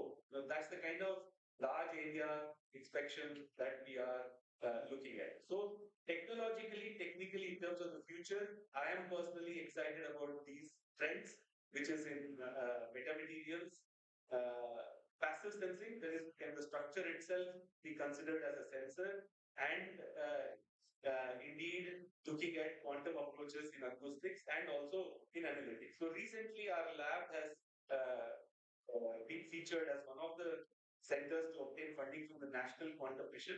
We have funding for 3 years to look at what algorithms are ideally done using a quantum computer. And in this way, CNT is taking a lead in terms of research within the technological domain. This is more in terms of core work such as sensing, but also in allied approaches such as metamaterials and computing, for example. Going forward, what we see is that today I am located in Zanzibar as a director in charge. Indeed, the NCNDE, the National Consortium for NDE, has been formed with several national as well as MNC partners. Personally, I see that the NCNDE will drive collaborations between IIT Madras and the Middle East and North Africa region. The Middle East may be in turbulence right now, but we are expecting that that is temporary and that CND presence through me being present in Zanzibar means that we are going to drive those collaborations. And those collaborations will be driven by industries. Already, we have MOUs with several universities in this region, and these are MOUs with our lab primarily. And indeed, we see that industries from the region, so for example, Pound Craft has been wanting to sponsor an entrepreneurship development program. There is Aluminium Africa in Dar es Salaam. So we are establishing these new relationships and partnerships as we go forward. So indeed, those are the trends that I see. That is core technologies in which we are advancing sunrise segments. And then there is our footprint. We are looking at expanding our footprint globally through the pioneering initiative of NCNDE. And with that, I'll stop here and any questions we get.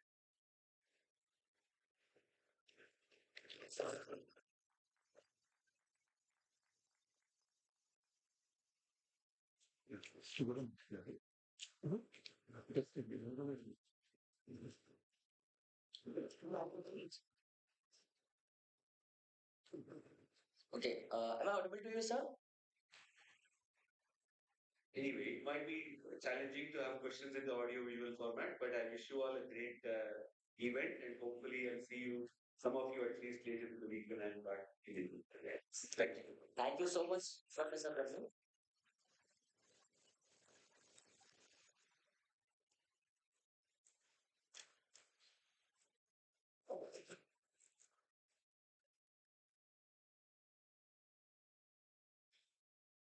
Perfect. Thank you so much, Prabhu, for taking us through this wonderful journey and also telling us what future holds and what is that is going to be happening in CND.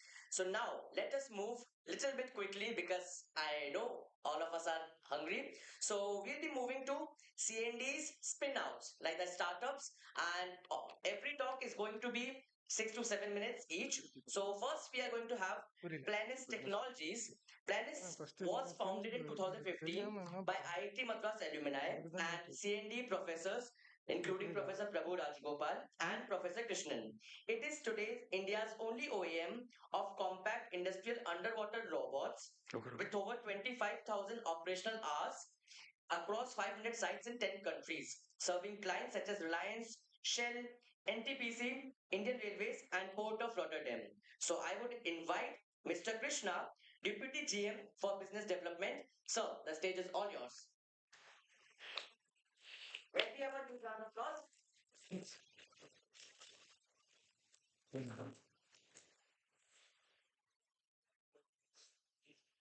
System 4.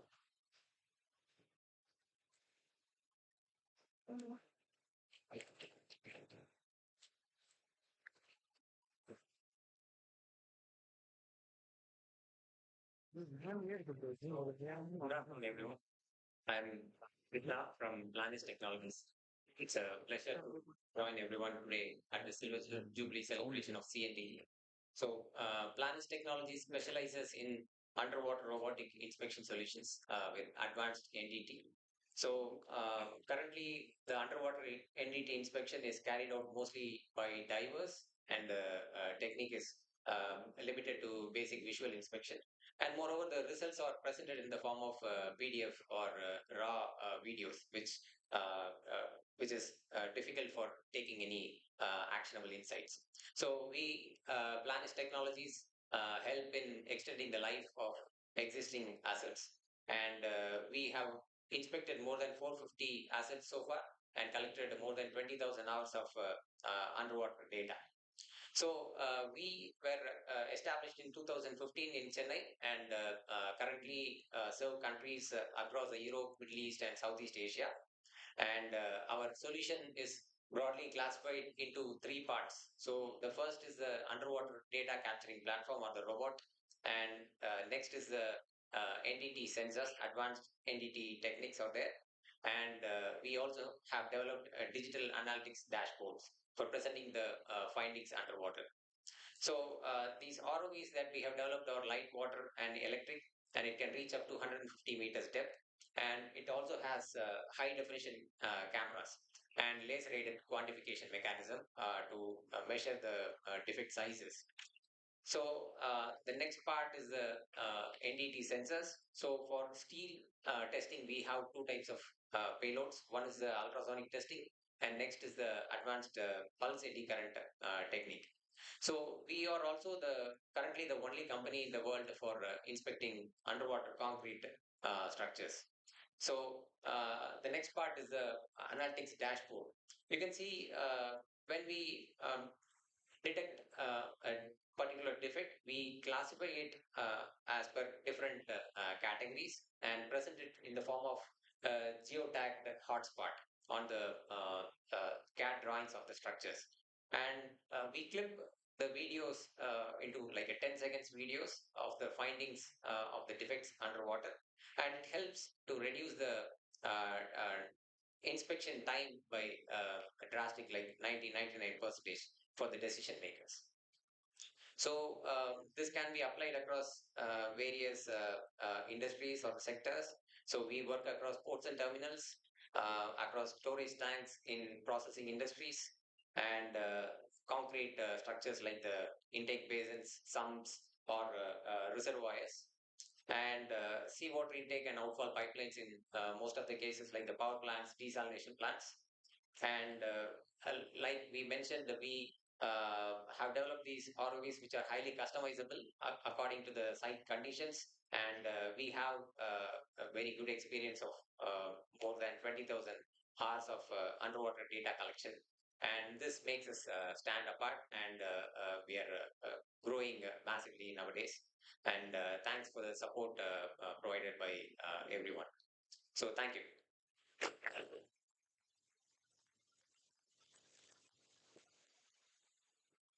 Thank you so much, Mr. Krishna. Now we have Dhwani Analytic Intelligence, which is a CND spin out and also incubated, started from CND and now incubated at IT Madras Research Park as well. It builds AI powered software solutions for automated defect recognition in industrial entity workflows. Let us hear from someone who knows it best. Dr. Siddharth, stage is all yours.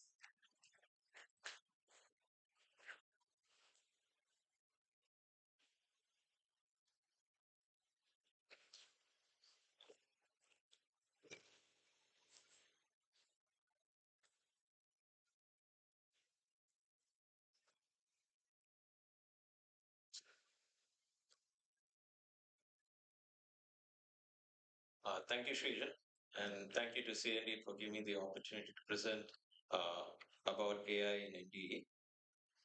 So, first of all, I'm from Dhwani Analytics Intelligence, and we're proud to be part of the CND ecosystem. And we've built from CND, we initially started off as Dhwani Research, and over the past 15 years, we started off in the classrooms, and now we have a 35,000 square feet building in Perungudi, Chennai. So it's been a great journey so far.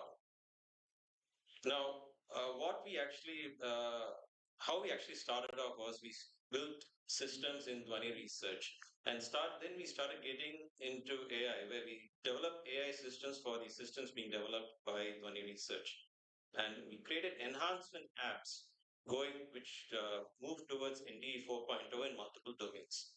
And these concepts evolved and we created a framework which we called it as 3P, targeting process, product, and people AI. I'll start with product AI, which looks at solutions and products we have developed targeting quality assurance in different data domains. We have RTA area. 1 minute. So RTA area is our product for analyzing radiographic images. And where we have applied it primarily is in wells and in casting. Now, the problem statement here is that in all of these industries, there's a large data set and a lot of legacy data available, and it is being underutilized. Now, what our solution does is, let's go through all of them using an assisted AI platform, which is RTA area, and extract the information so that you will have a consolidated visual clarity as to what you can do with it. So it unlocks insight so that you can apply the necessary decision for your data. And we have applied this, as you can see in the videos, for wells, as well as in casting and manufacturing. An extension of this is RTA area Enterprise, where we have taken RTA area to the next level. Now, the purpose of this is to monitor and trace end-to-end workflow from request to report. And you get the full traceability across the life cycle, across multiple stakeholders. You're connecting engineers, decision makers, welders, contractors, all along that process. So what this allows you to do is that using a centralized solution, you have remote access and monitoring, giving you clarity, and it is basically an audit tool for you where you can track your workflow, in this case RT area, anytime, anywhere, across multiple sources. And this is something we have to thank RIL for giving us the opportunity to do something like this. And this has given us a platform to explore further workflows and further opportunities as well in enterprise. So our next solution is PUT area, where we have developed a product for analyzing phased array ultrasonic data. Where we have looked at particularly is in wells. Now, the reason why we are getting into this is, one, PUT is hard to interpret consistently. It is a time-consuming process to do the analysis. And what we have noticed is that there is low trust in the data that is being collected. For example, in shutdowns, we are seeing that the contracted data that is being collected, there is not much clarity and trust as to the data that is being provided. What we have done over here is that we have given the end customer or the asset owner a tool for you to go through the data, have clarity in what you're getting, and it is an audit tool with enhanced visualization. So using this, you can make your decision in order to protect your assets and understand what is the current status, and it ensures that it is being compliant with what was going. The last product here, which I want to introduce in under product area, is PixIQ. It is a vision platform we have built in order to provide intelligence to your eye, meaning it's a box for analyzing any kind of visual data or visual image. So it is a tool for multiple use cases. You acquire, you process with a box in order to get the output which you want in a clear, compliant manner. Where we have applied it is in multiple industries, including automotive, manufacturing, semiconductors, in energy, yarn cone inspection in textiles, in understanding labor analysis in healthcare. We have done it for dimension analysis in order to measure wells, in packaging inspection. We've also done it in surface defect detection in automotive. We have done it in different visible light, UV light in different use cases. So it is one unified magic box for different visual use cases. An extension of this is PixIQ 3D, where what you saw before is visual box for analyzing plain images. This takes it to another level where you're extracting depth information from the visual images. Now, where we have actually validated this primarily is in understanding, in this case, what you are seeing here in the video is corrosion samples. So, for example, you from a visual image, you are understanding what the depth of what the depth of the pits are in this image. In addition to that, if there is an anomaly which cannot be seen, for example, depths or surface variations which are undesirable, you can capture it with this because it is creating a point cloud, a volumetric cloud, a point cloud data, where our tool will determine and tell you what are the variations we are seeing in that particular component and is it within tolerance of it. So this is an extension of what we are doing with PixIQ. So this is an interesting one because what has happened as we are working with all of these different types of data in different domains is that one of the major difficulties facing multiple industries is how do I transform unstructured data which I'm getting in from different sources into something structured. Now, majority of the time spent by people is, can I verify or validate if a particular design or a particular document is compliant with whatever is being followed? Now, the purpose of this is to make it easy so that you get the necessary information to make a decision. Where we have applied process AI primarily is to streamline the process in order to make it easy for you to make a decision. And where we are looked at is mainly in compliance and in document generation in accordance to whatever format we are following, using agentic AI technologies, basically. If you would like to talk more about this, I'm all available at the stall, so feel free to come and I shall expand more on what I presented over here. Lastly is People AI. It's powered by our visual tool, which is PixIQ. And the purpose of this was to see how we can track and monitor intelligently what is going on in factory floor. Use case, it's not on the factory floor, it's to actually guide and monitor how people are operating in a given work environment. Where we have primarily applied it is on the is in safety and SOP use cases, detecting unauthorized personnel or monitoring worker productivity. But an extension of this was how can I track, in the case of oil and gas, for example, if there is a section of the pipeline which has not been painted properly, it is also under People AI because you want to check whether the purpose is being done properly by the person and whether they are meeting whatever standards which is being required in order to ensure that it is being maintained properly, the assets. So this is something we are exploring also on the people side of things. Now, I've given you an overview of all the different solutions which we are doing in product, process, and people, and where we are and how we can take it forward. None of this would have been possible without the support from the industries. In fact, many of the solutions here are because of the support some of you here have actually given us. And I would first of all like to thank all of you for giving us the opportunity and for supporting us in developing these products.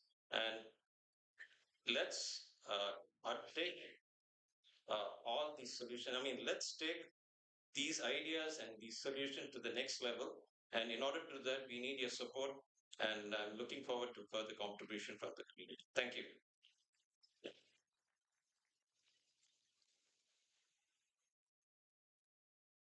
Thank you so much, Dr. Siddharth, for taking us the journey of 20 AI.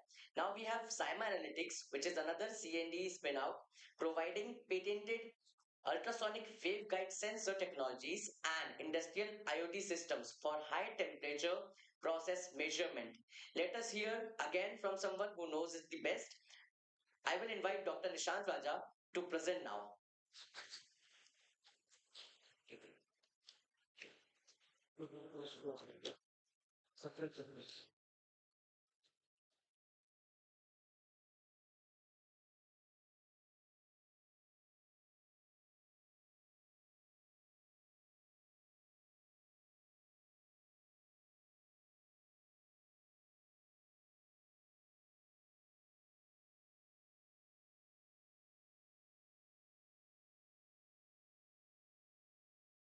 Very good afternoon, everyone. I am Nishant Raja, co-founder and CEO of Zyma Analytics. I'm very happy to be a part of CMD's growth journey. I joined Professor Christian's lab in 2015 while I was working as a scientist in one of the national laboratories. My aim was to complete my PhD under Professor Krishnan and go back and continue as a scientist over there. It was Professor Krishnan's mentorship, support, and guidance which has invoked the entrepreneurship vision inside me and helped me in making any metallic material or a ceramic material into a sensor and provide process measurement at harsh and hostile environment using our patented sensor technology.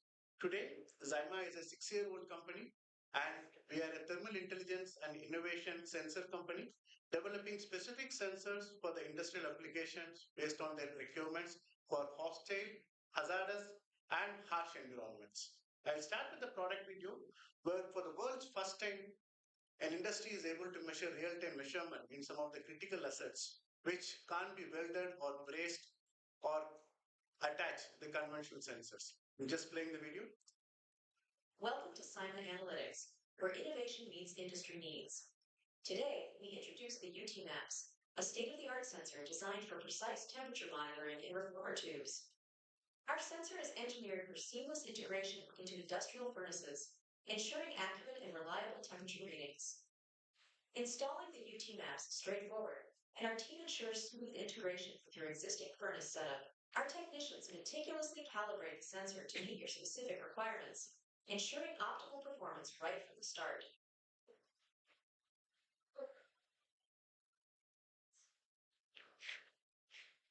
Once installed, the UT Maps begins transmitting real-time temperature data to your dashboard. The dashboard provides instant updates on temperature trends, allowing you to make informed decisions and maintain operational efficiency. Should temperatures approach or exceed the safety threshold, the UT Maps triggers an immediate alert. This alert system ensures swift action, minimizing risks and maximizing productivity in your industrial processes. Experience the power of real-time monitoring with the UT Maps. Contact us today to elevate your industrial operations to new heights.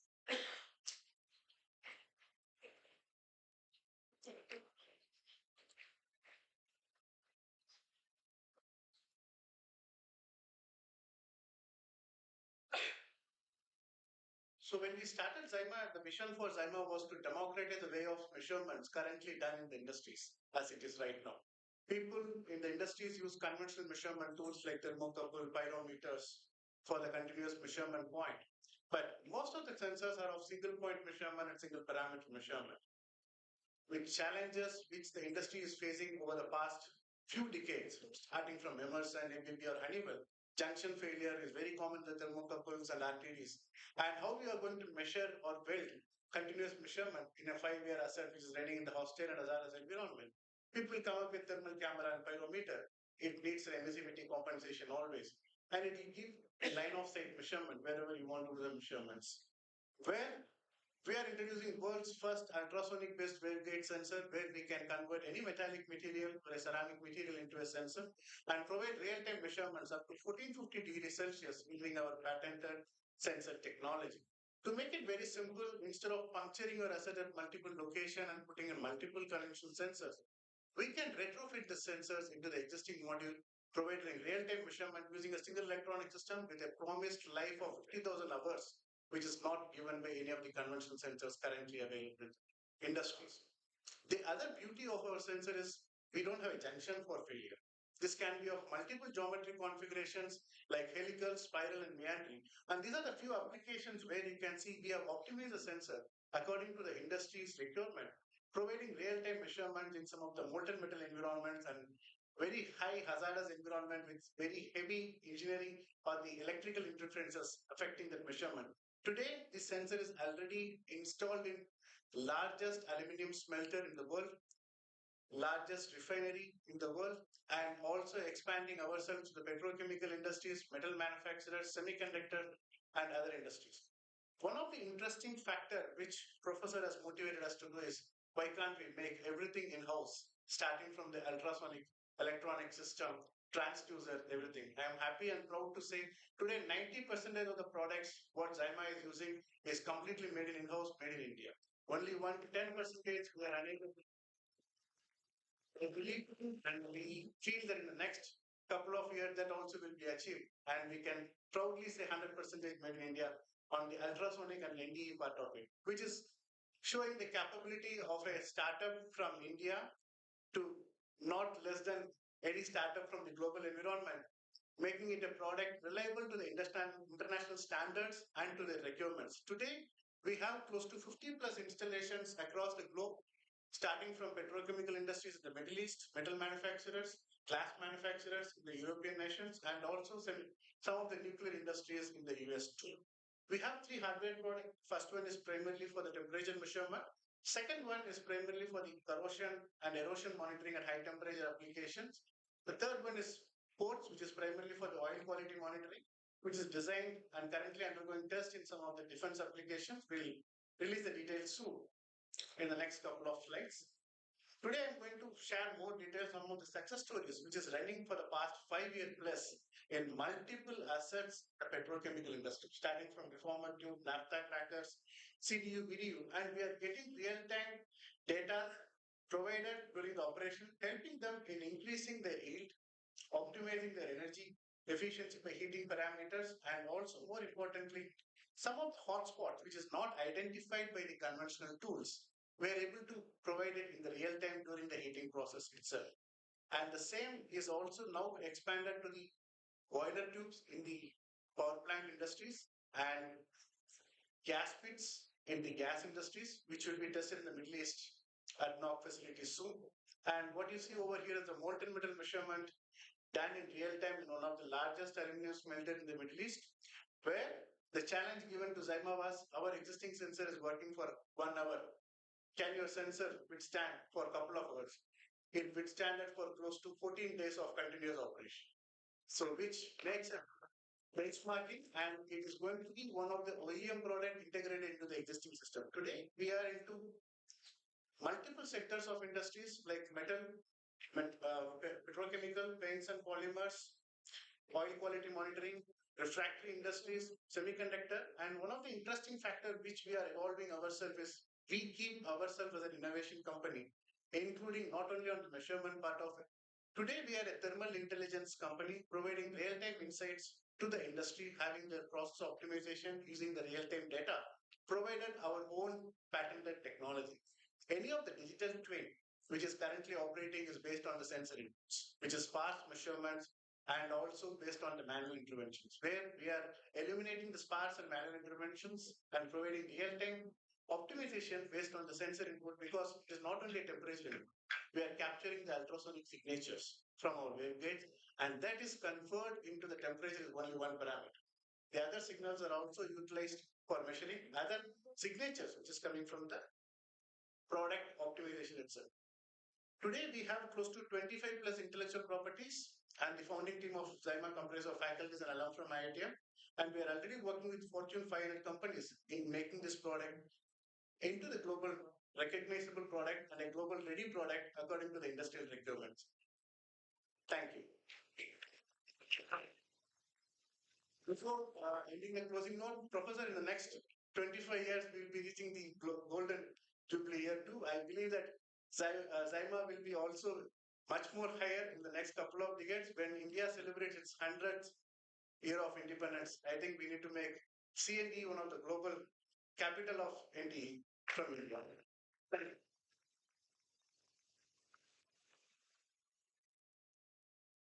Thank you so much, Dr. Nishan, for telling us mission vision of Zyma alongside CND's research. Now, we all want to invite you for lunch. And after lunch, please take time to visit the exhibition, interact with startup teams, explore the research demonstrations, and continue the conversations that began here today. Because some of the most important exchanges at events like this doesn't happen on stage, it happens in the corridors. So please have your food, enjoy the evening, and whoever is going to stay post lunch, please join us here. We are going to have a group photo together. So thank you so much for joining us. It is formal sign off. your host Sujin Tiwari, and I'm co-founder director of a company called TIQ World Private Limited. Please join at my stall as well, and we'll explore more. Thank you so much.